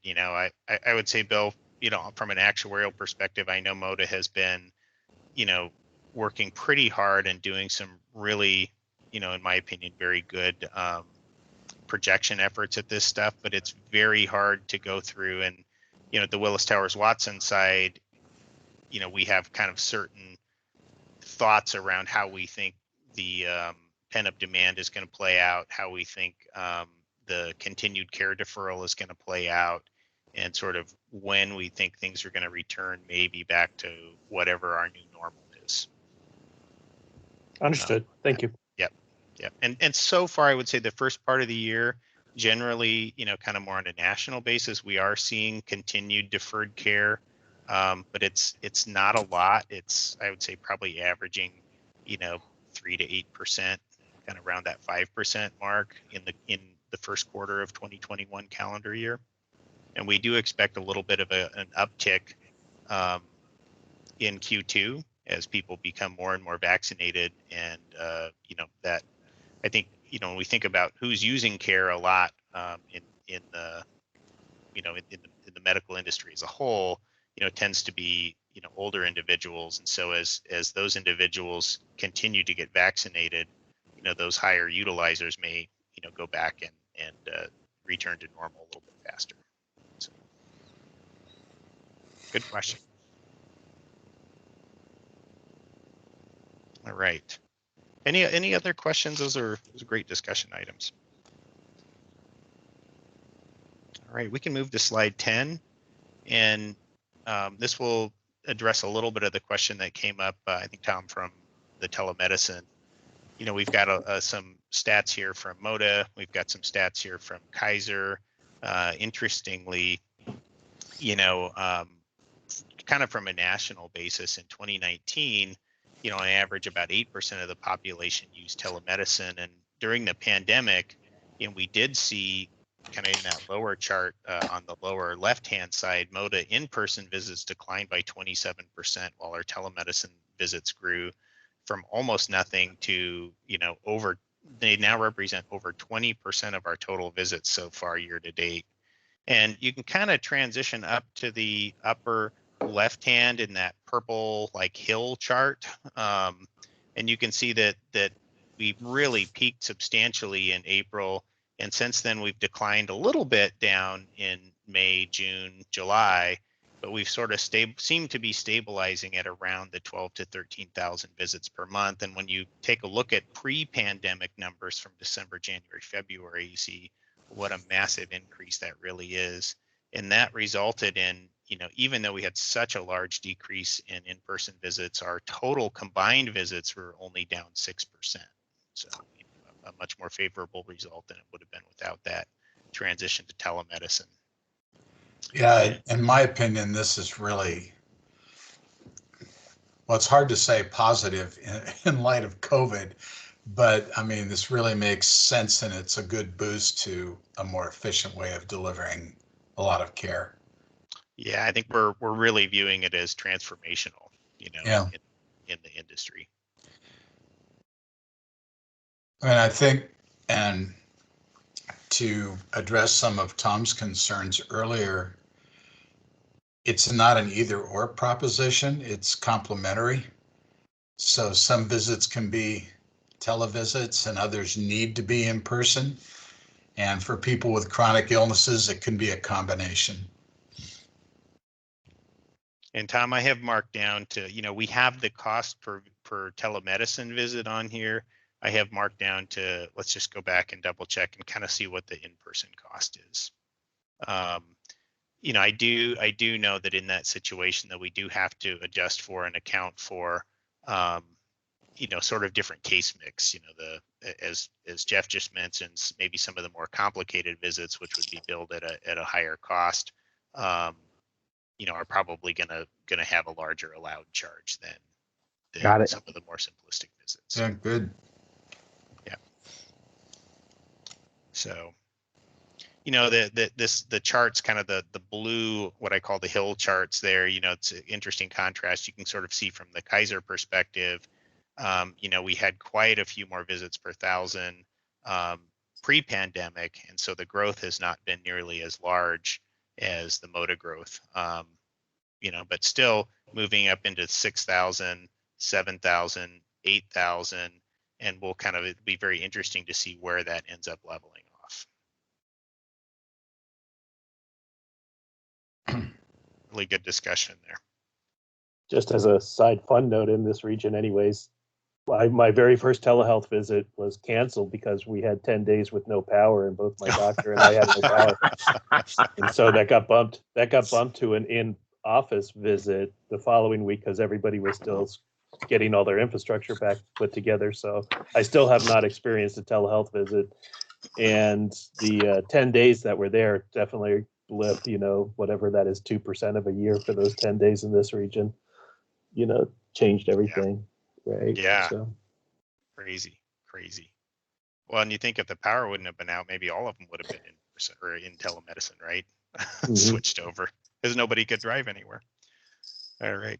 Good question, or good comment. Thanks for the anecdote. We can move on to the next slide really quick. And this really just outlines a little bit. We talked a little bit about the different types of conditions. You know, we've got a little bit of data here on sort of our top conditions for telemedicine, as well as whether they are acute and chronic. You know, for Moda, who is sort of on the top half of the chart, you know, mental health accounted for a large majority of our telemedicine visits at 63%, and we had musculoskeletal and ear, nose, and throat, and a few other ones that were, much smaller pieces of that pie. And when you look down at Kaiser, mental health was only 33%, and we had a lot more at the musculoskeletal, general health status. So a little broader use of the telemedicine services in the Kaiser delivery system. And looking over, though, both of them, thinking about, well, is it acute or chronic? Most of the telemedicine visits we saw were acute, and not all that many were chronic. And that was relatively consistent across both carriers.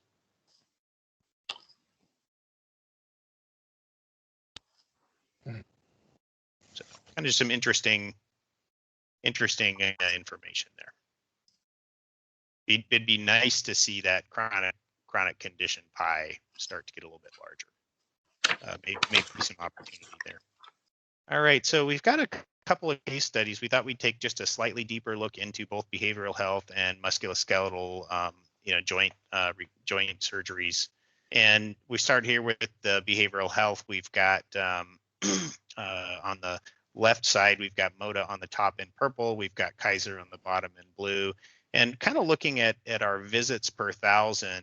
And interestingly, we can see that for Moda, we've got Moda saw a pretty good increase in the combined visits at 19%, and that's including a over 50% drop in our in-person visits. So massive drop in our in-person behavioral health visits, accompanied by a very large increase, as we saw in the pie chart, for telemedicine visits, and we ended up almost 20% over or increase on a per 1,000 basis. So, definitely people feeling like they had better access, maybe better need, for that mental health care.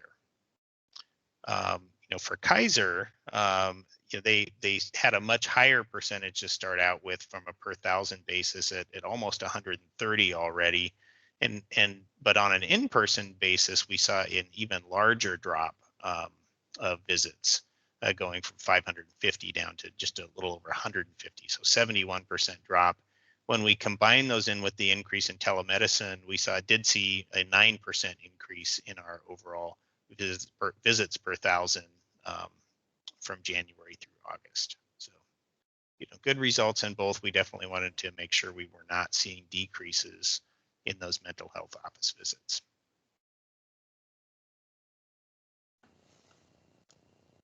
Any questions on that? So generally, where's the data coming from for the yellow bars, the mitigating change chart? Where's that data? That data is generally coming from the Robert Wood Johnson Health Foundation. It's kind of just some more national data in there. Where we've done some surveys. They've done some national surveys at that Robert Wood Johnson Foundation, and looking at sort of trying to gauge mental health on a county by county basis throughout the country. So I think this data was really to say, hey, if there's a gap in our mental health visits, or if we see a decline, where are there any areas specific to the places where OEB's population or members are, where would we want to be focusing our efforts?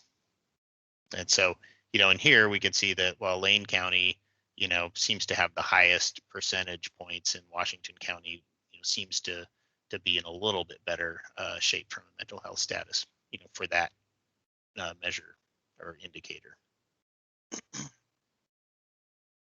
But generally, pretty level and fairly consistent across the board for the top 5 counties.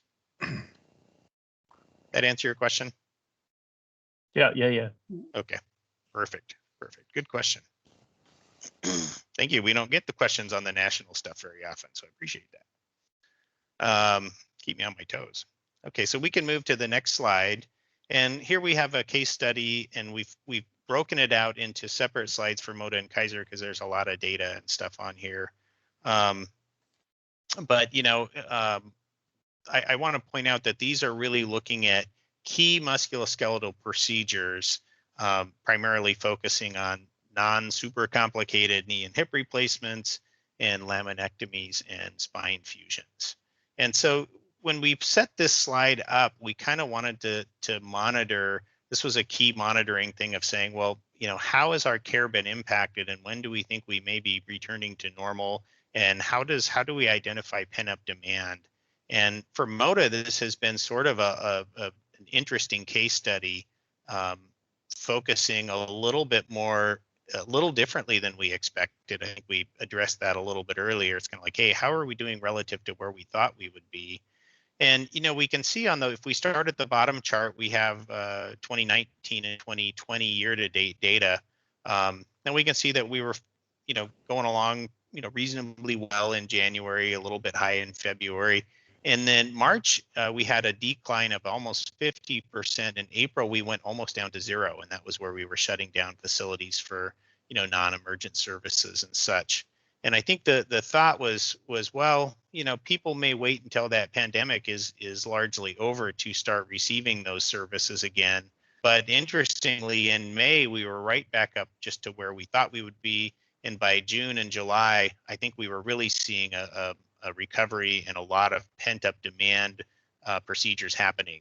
And so you can kind of see that play out where we have that big decline. And, the Moda members were not waiting until that pandemic ended, but really more just until the restrictions were lifted to go get those procedures done in June, July. And then since then, we've had a pretty, still a pretty good upclip of procedures in August, September. October was pretty high, and November back down to, relatively normal. And, all in all, when we look at when we look at the, over the course of the year, our MSK procedures, those key procedures, are really back to just about normal levels with the exception of spine fusion. And you can kind of see that in that center horizontal bar chart there, which kind of walks through each one of the procedure counts. Kind of some interesting statistics.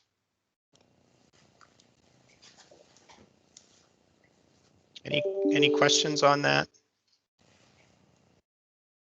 All right, if there's no questions, we'll move on to the next slide, which is Kaiser. And in keeping with our fun color coding, Kaiser information is in blue. And, interestingly, we did see a little bit of an uptick in January, but February we saw a drop pre-COVID really. And then we saw like Moda, we did see a drop in March. We saw a really big drop in April. But that really big drop in April was largely carried over into May. And then since then, we've really seen, continued suppression in June, July, and August, such that we just really haven't seen that pent-up demand or the recovery in there like we did for Moda. While that's very interesting and, direction a little bit different, I do want to caution that the numbers here are fairly low. And, we are likely to have a lot more normal variance than in the Moda population where we had where the numbers were quite a lot higher. But looking kind of, if we move from that bottom chart on a monthly basis to the totals on the top by procedure type, we do see that in general, they're lower across the board for all different procedures.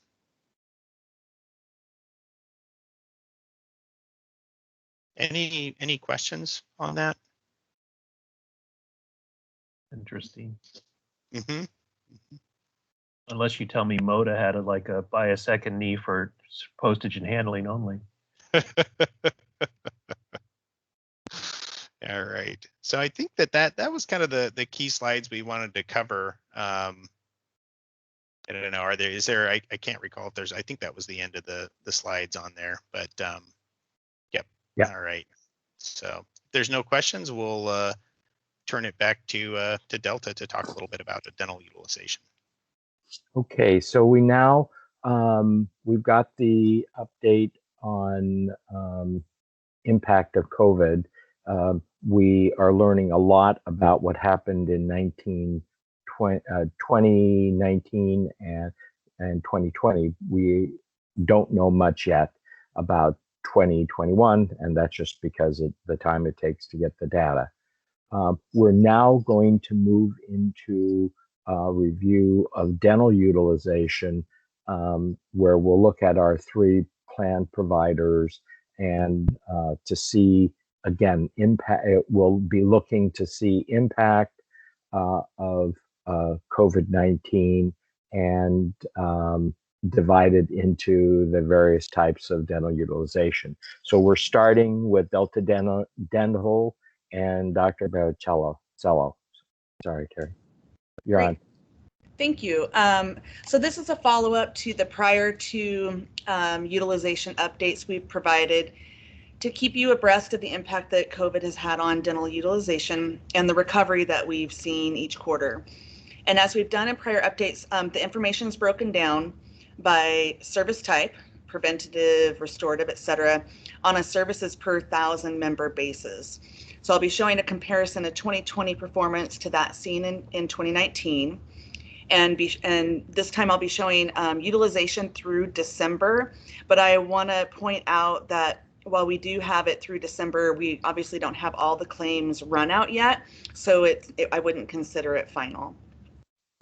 So let me set the stage, because basically all the slides kind of follow the same format. Along the bottom, or x-axis is time shown week by week throughout the year, and then the y-axis represents the number of services per 1,000 members, or in this case, this is the only slide where we're looking at unique visits per 1,000 members. And throughout the deck, 2020 performance will be shown in green, and the 2019 experience is in gray. So on this one, following the green line from left to right, you see the near immediate effect of Governor Brown's mandate to cease all non-emergent or urgent care, or all care except emergent and urgent care. And it's really clear that visits to dental office came to a near halt. So for example, in the second week of April of 2019, there were over 3,400 unique visits. And then the second week of April in 2020, there were just over 200 unique visits. You also see that once the mandate was lifted, there was a fairly rapid resumption of care, and unique visits tracked at or above prior year experience throughout the summer. Things began to lag a little bit in the fall, but then by year end, we were tracking again pretty close to 19. And that story is going to be is fairly repetitive throughout each of the service categories. I want to draw your attention to the box that is at the top right. So in aggregate, in 2020, we ended up with 85% of the unique visits as was experienced in 2019. So for context, I did a little math, and the governor's mandate had its harshest impact on dentistry for a period of about 6 weeks. And 6 weeks represents 12% of a calendar year. So with that in mind, 2020 performance was just shy of 2019. Go ahead and go to the next slide. So this slide is looking at the number of preventive services per 1,000 members, and as a category that includes cleanings, fluoride treatments, and sealants. 2020 started out really strong and then drops off in March, April. We see a good return over the summer, and then things slowed down in the early fall, but we saw a really good pick back up in November. And the year in total resulted in 2020 having seen 86% of the preventive services as was seen in 2019. Go ahead and go to the next one. So on the next couple of slides, I'm going to break down those preventive services individually. So here we're looking at just cleanings. That's adult and child regular cleanings. I have perio separated out. And utilization pretty much mirrors what we saw on the previous slide. And the year ended at 87% of 2019 performance. When I presented this same data at the December meeting, which showed utilization through October, the year to date at that point was 81% of 2019. So it really shows that the end of the year really did pick back up. Go ahead, go to the next slide. So here we're looking at fluoride treatments, and again, pretty much the same story. We saw a really great return over the summer, a lag in the fall, and then again at the very end of the year, a good resumption of services, and we ended at 92% of 2019. Go ahead and go to the next one. This slide is comparing placement of dental sealants, which, as we know, is a critical preventive measure for children. And you see a little bit longer lag in May, which I attribute to the dental offices needing to prioritize which services could or should be done in those early days of reopening. We have to remember that at that time, the new infection control protocols were still being implemented, and availability of PPE, personal protective equipment, was fairly limited. So dental offices really needed to prioritize what kind of care they allowed to take up that chair time. We ended the year, though, for sealants at 86% of 2019. Go ahead and go to the next slide. And here we're looking at periodontal services, and this would include periodontal therapy, surgeries, as well as maintenance visits. And this slide is interesting to me because for the preventive services, we saw the strong utilization over the summer, and then, as I've said, the lag in the fall. But here, the summer was slower for perio, but utilization picked up for perio in the fall, and we ended up at 85% of 2019. Go ahead and go to the next slide. Here we're looking at restorative services. So these are our, your typical fillings, and we ended the year at 84% of 2019. Pretty much mirrors the same story that we've seen on the previous slide. Go ahead and go to the next. And with crowns, we ended at 86% of 2019. And go ahead and go to the next. So as I've mentioned when I presented this in the past, the two specialty categories that weathered COVID and last spring the best were endodontics and oral surgery. And this to me makes sense because those types of services are most commonly associated with urgent and emergent care, which was allowed during the shutdown. So for endo or root canal therapies, we ended at 99% of 2019 performance. And go to the next slide. And oral surgery ended up right on par with 2019. So it did very well during the period of time. So the great thing is, I think overall this shows about the dental community is that they followed the rules, they followed the governor's mandate. For those services that could be delayed, they were delayed. And for the members, your members that needed to get care for urgent and emergent purposes, they were able to get in and get that care. Go ahead and go to the next slide. So I presented this also at the last meeting, but I just think it's important to revisit like all the different things that go into the impact on utilization, because it's been changing, but it's a whole mixed bag of things that will limit what offices can do and how we can perform year over year. So the first thing is the infection control protocols. The protocols themselves pretty much in and of themselves limit the number of patients an office can see in any one day. You can't have as many people in the office and run multiple chairs like what was typical pre-COVID. There's a number of factors from the public side that go into sort of that confidence and safety of dental care. So I attribute some of the lag in the fall to that's when they really started talking about the rates were rapidly increasing throughout the fall. And I think that especially in Oregon, we see that the public really reacts to that and responds to that and started to sort of hunker down a little bit more, and were probably more self-limiting on their own wanting to go outside of the home and introduce risk in their own lives.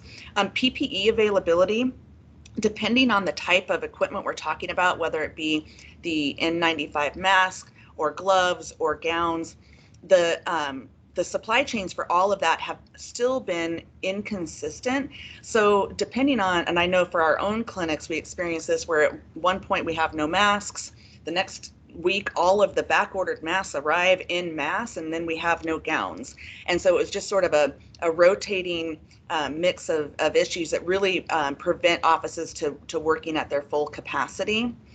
Dental office personnel, they've all been impacted as well in their personal lives. Many of them have children that are at home being educated at home right now, so they've been unable to come back at the same level. There have been wide reports of hygienists and assistants who just haven't felt safe returning to work yet. There was a study done by the ADA and the ADHA, the Hygienists Association, and they determined, and this was actually just released last week, they determined that 8% of hygienists had left the workforce since the onset of the pandemic. And of this group, 60% of them left voluntarily, with half citing concerns about COVID, and other reasons included childcare and safety concerns. So we, you know, as dentists, we can only perform as much as we have our staff in order to do that. And we know that a number of offices are reporting shortages in assistants and availability of assistants and dental assistants. And then, of course, the vaccine availability and distribution schedule has really impacted offices and their, you know, for dentists in particular, needing to and lobbying to be at the included in that 1A group so that they can feel confident in providing the care. Although I think it's important to point out that overall, since the beginning of the pandemic, the transmission rate attributed to dental offices, there have been no cases cited. So that's tremendous. But we all understand that there is inherent risk. And that concludes my presentation. I'm happy to take any questions. Any questions? Okay, we'll move on to Kaiser Permanente's dental program.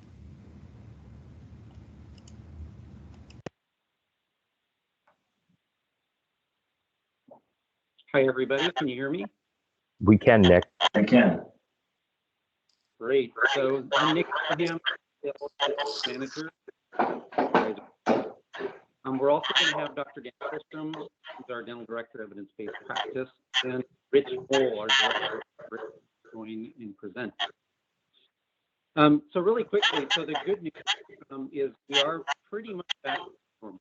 So we won't spend a lot of time going through the utilization. We'd like to get you to update on enhancements that we've made in the program, technology updates that are pretty big. We want to make sure you know about those. Help OF.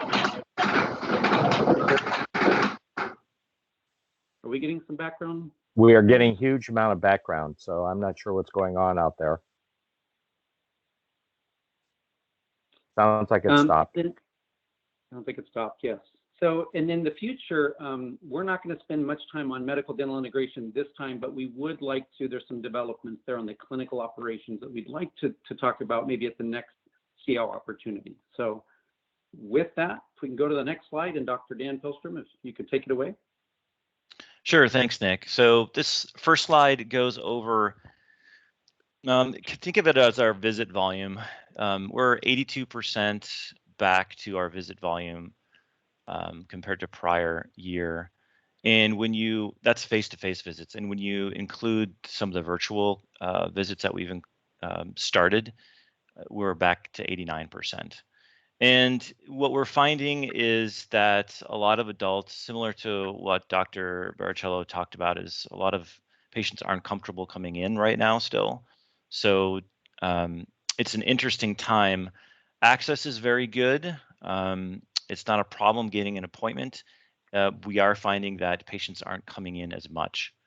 During the pandemic, we had a backlog of care and patients that had appointments that had to be rescheduled, and we have completely resolved the backlog of appointments of care that had been planned during the pandemic but got canceled or deferred.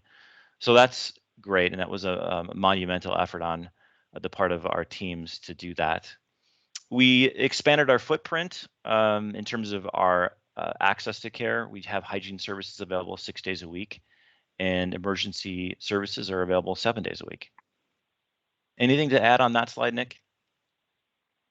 Yeah, I would just say, as part of that backlog, and we talked about this, is, we did the outreach, and about 5,800 of those members were OEB members. And then that will be continuing, and you'll hear about that more from Rich later in the presentation. Let's go on to the next slide. So this is OEB specific dental utilization of services per 1,000 members. And overall, we are back. In fact, we're 101% compared to December of 2019. That's more than our book of business. And this includes all types of dental services. We can dive into the details in the next slides, but let's go ahead and move on. This is diagnostic and preventative services. Diagnostic services include dental exams, x-rays, and things like that. Preventative services as a whole include things like dental cleanings, fluoride, sealants, and other preventative services.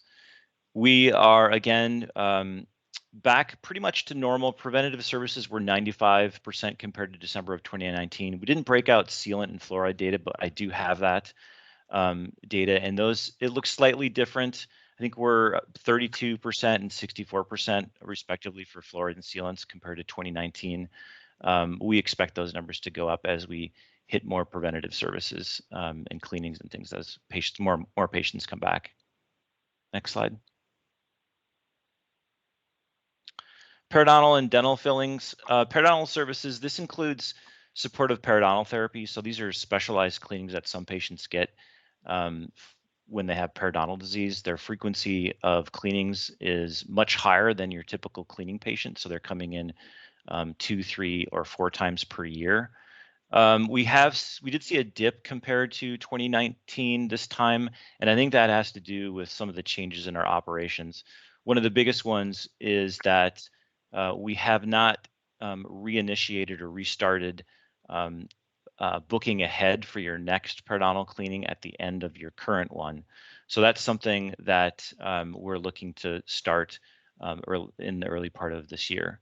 Many of our reminder systems have come back on board, reminding patients when they're due, but not all of them have. So that may be another issue that's suppressing the periodontal services a little bit.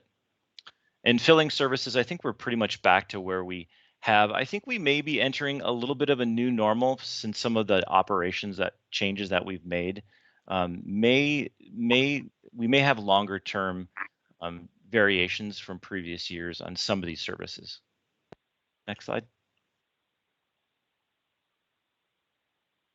Endodontic services, this root canal treatments, that's pretty much back to normal, 88% compared to December last year. Oral surgery is quite a bit above, actually, and we saw a spike prior to the pandemic in January. Still trying to understand what is going on there, but that is an area where actually we've had an increased percent year over year.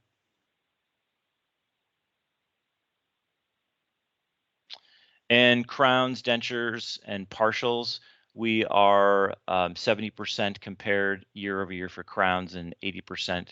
That's higher than our, in comparison, our book of business was 80%. And partials, I think we're pretty stabilized and about where we were back in December. Next slide.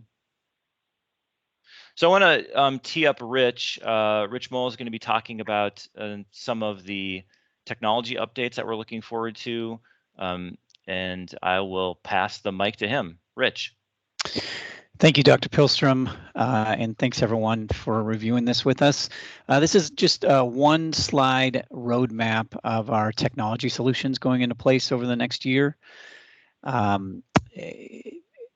Really, these are the solutions that we're putting in place to drive that accessibility and convenience for our patients. A lot of what you're seeing here, especially as we get into the virtual care expansion, will be similar tools and experiences that you have received on the medical side. We're really expanding on that and expanding on their success of kp.org messaging, online appointing, and that overall virtual experience. So you'll be seeing that coming to dental over the next year. If you start on the left, I know we've talked about our FastPass technology, and really what that is doing is it's opening up appointments sooner to those members that want it. And so that is in place right now, where they are easily being taken off our wait list and sent a text immediately once an appointment is opened up, driving some additional access and obviously ease of scheduling for them. Through this next year, you'll also see some additional kiosks and express check-in functions to drive usability through that check-in process. And then we are getting to the point of adding all of our dental-only members to kp.org, which will really expand our ability to message with them and communicate with them directly, target different groups to drive them into the office. So excited about that towards the end of this year. Online appointing has been a big push for a while, and so it is officially on our roadmap for early 2022. Obviously, that drives the overall experience and ease of scheduling for our members, as they'll be able to appoint online. And then getting into our virtual care expansion over the next year and launch early in 2022. We'll start with virtual experiences around consults with specialists, e-visits for triaging and proper appointment placement, and then we'll expand on that throughout the year next year. So wanted to make sure everyone was aware of these solutions going into place. We are also integrating these solutions into a staged approach to driving OWEB members back into our system, especially those that have not accessed it in 15 or more months. So we're currently putting that access strategy together to message them through kp.org or letters or texts to drive them in throughout the year and really increase the demand on dental back to where we saw pre-COVID. Any questions or thoughts on this slide? Yeah, and if there's any other questions around our utilization or other information that I presented, now would be a good time.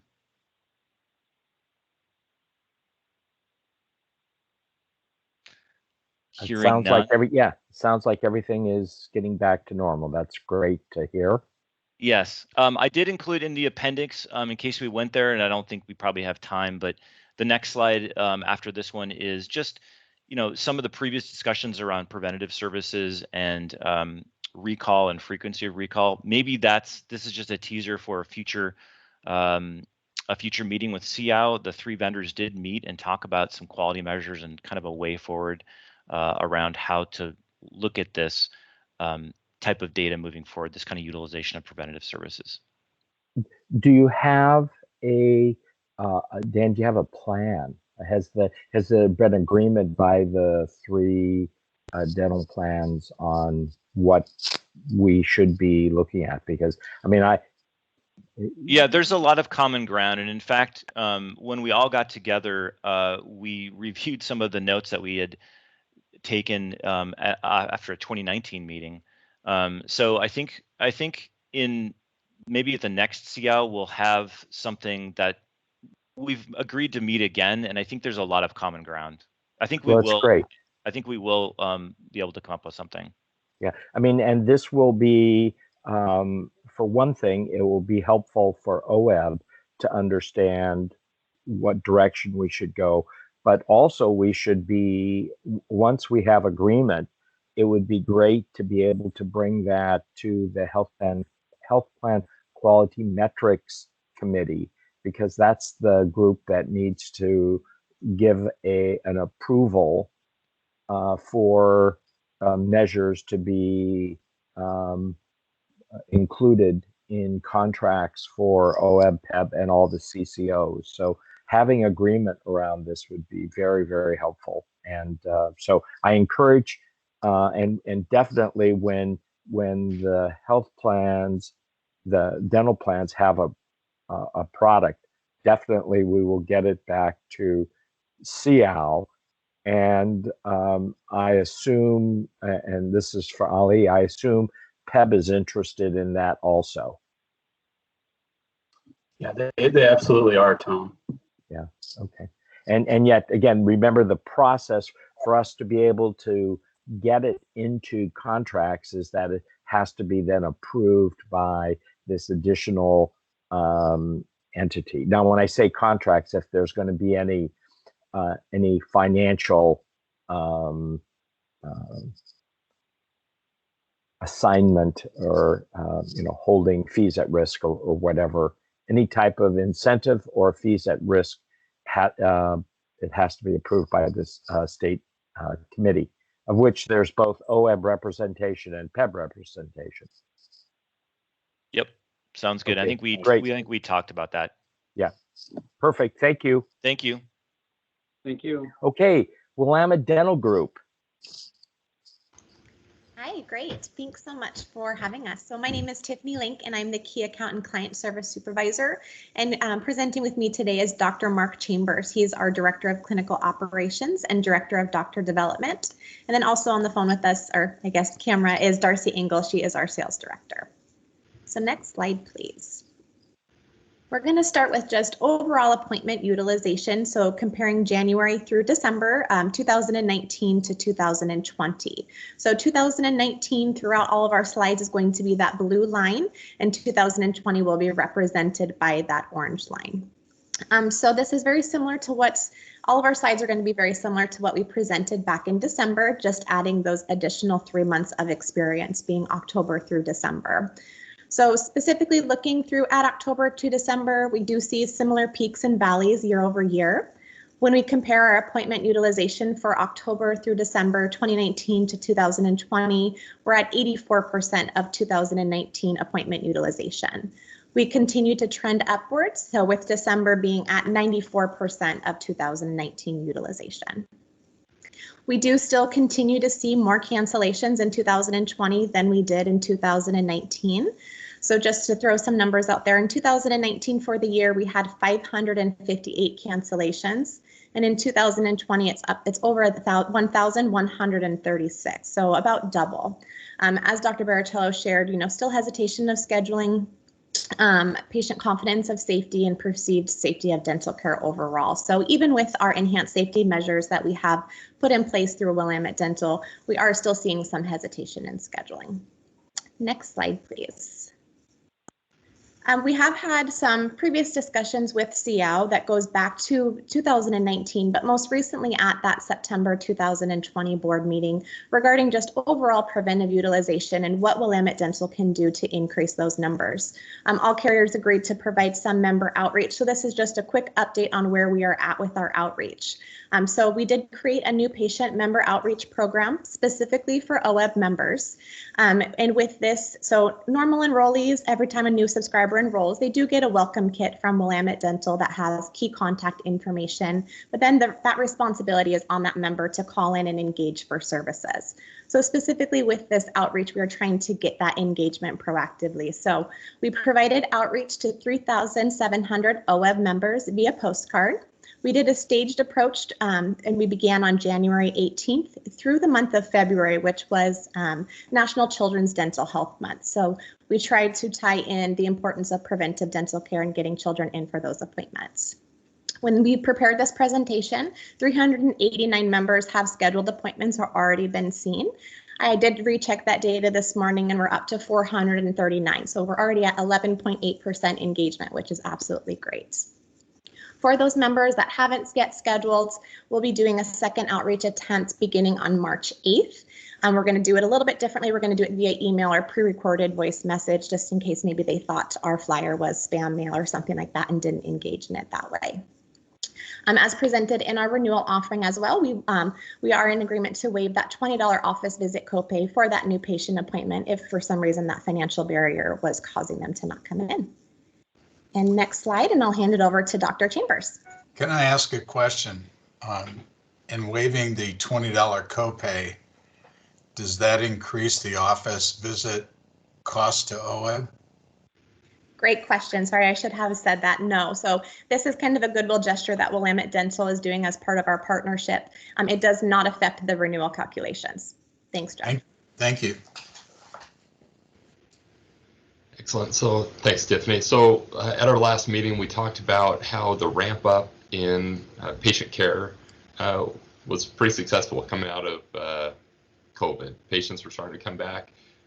In September, we actually hit our 2019 utilization numbers that we were at before. It was interesting looking through the slides for Moda and also for Kaiser that they similarly saw a little bit of a drop off in October and November, followed by our ramping up in utilization again into December. A lot of those items have been discussed for why that may be, but I believe that a lot of our OEB employees, they were tasked with working remotely from home. They had responsibilities with children that were needing childcare, and many children that were maybe needing help with school that were also having to do that remotely. But it is promising that we're starting to see that trend up again above our 2019 numbers in December. As we go on to the next slide, we see that our basic dental services, when we're looking at basic dental services, we're talking about fillings, we're talking about root canals, we're talking about oral surgery or extractions. And we can see that from August on, those numbers have been very comparable to our 2019 utilization numbers.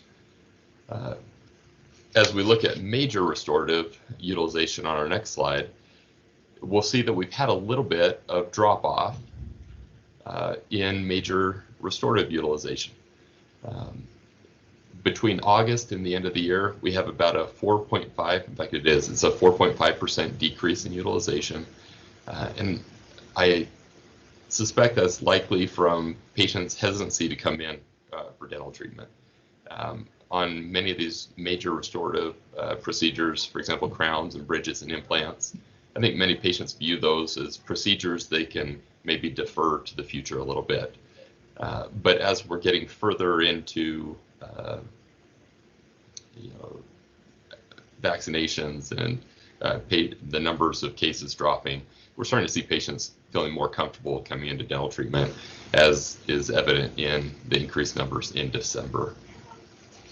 The next slide talks about cleaning recalls, and this follows the preventative slide that I just showed you a little bit ago, in that we actually surpassed numbers from 2019 in September, followed by a little bit of a dip in October and November. Coming out of COVID, we had 52,000 patients that were on our recall wait list. Those were patients that either had to be canceled because of the government mandates, or patients that called in wanting to schedule during a time that we were not allowed to schedule cleanings due to those mandates. So from June at 52,000 until September, in September we were able to decrease that number down to 3,000, and by November we were able to go from 52,000 down to 200 patients on that wait list. We worked hard to achieve that. We opened up our clinics 7 days a week in many of the offices. We had employees that were working overtime in many situations.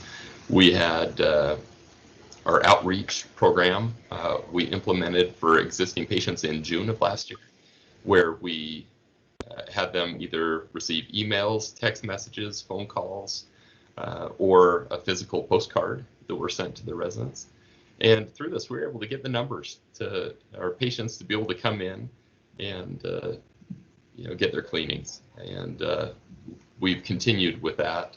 One other item I wanted to share with you is that access to dental care has been a concern for us. We want to make sure that when a patient does feel comfortable coming in for their appointment, that they can schedule.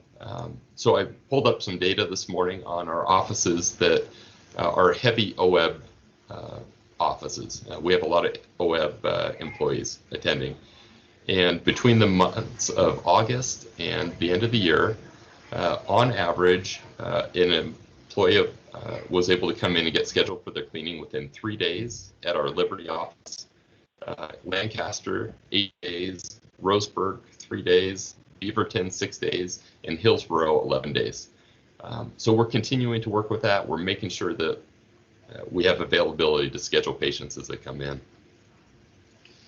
If we go on to the next slide on sealants, we shared at the last meeting that increased focus, we've been discussing a lot as an organization of how can we increase preventative procedures. One of those ways was we implemented a decision support tool into our dental record that will steer appropriate preventative treatment to the patients that need it the most. And we implemented that in October. We actually were going to implement it pre-COVID, but with COVID, we had to bump it back to October. But as a result, we can see that the trend in sealant utilization went up considerably towards the end of the year. It's been a great tool for our providers. Our next slide also shows that utilization rate with sealants and how it has trended up over the year. The following slide talks about fluoride utilization. You'll notice that the fluoride utilization is very similar to the cleaning slide or graph, because those patients are typically getting the fluoride when they come in for their cleanings. The following slide shows our fluoride utilization off of our risk-based assessment. And so how this works is that if we have a patient that comes in, they're in their mid-40s, they're healthy, they've never had a cavity, they have good home care, they don't have the risk factors that would predispose them to cavities. That patient, being low risk, really doesn't need a fluoride varnish as much as, let's say, a 15-year-old teenager that comes in, maybe drinks a lot of pop, maybe also hasn't had cavities, but has risk factors. So in this case, that 15-year-old teenager that comes in, we want that patient leaving with a fluoride varnish. And over the years, you can see our 2019 and 2020 trend lines, about 98% of OEB patients leaving our clinic on average are receiving a fluoride varnish if they fall into any of those categories where they would have risk factors. Next slide. So that is what we had to share with you today. What kind of questions do you have for us? Any specific questions for Willamette Dental Group? What I would like to do is to congratulate the dental plans, all three, in terms of dealing with the huge, the floor dropped out of dental operations in late March with the, as stated, the governor saying, we need to preserve PPE for hospitals, and so dental offices essentially closed, and it was for a chunk of time. And I'm just impressed by how all three have been able to get back to pretty close to normal. I understand the issue of hesitancy that's going to be here for a bit, but the fact that there are, that the backlogs that were kind of naturally developing have been basically solved despite the change in workforce and the other things that we heard about today. So from my view, congratulations and thank you for your huge work. This is very encouraging. Any other comments from SEOW members? No. Okay. No. I think we are, if there are no other issues that people want to raise, I think we're done for the morning. Nothing, I'm not hearing anybody else jump in. No, we'll see you at 1.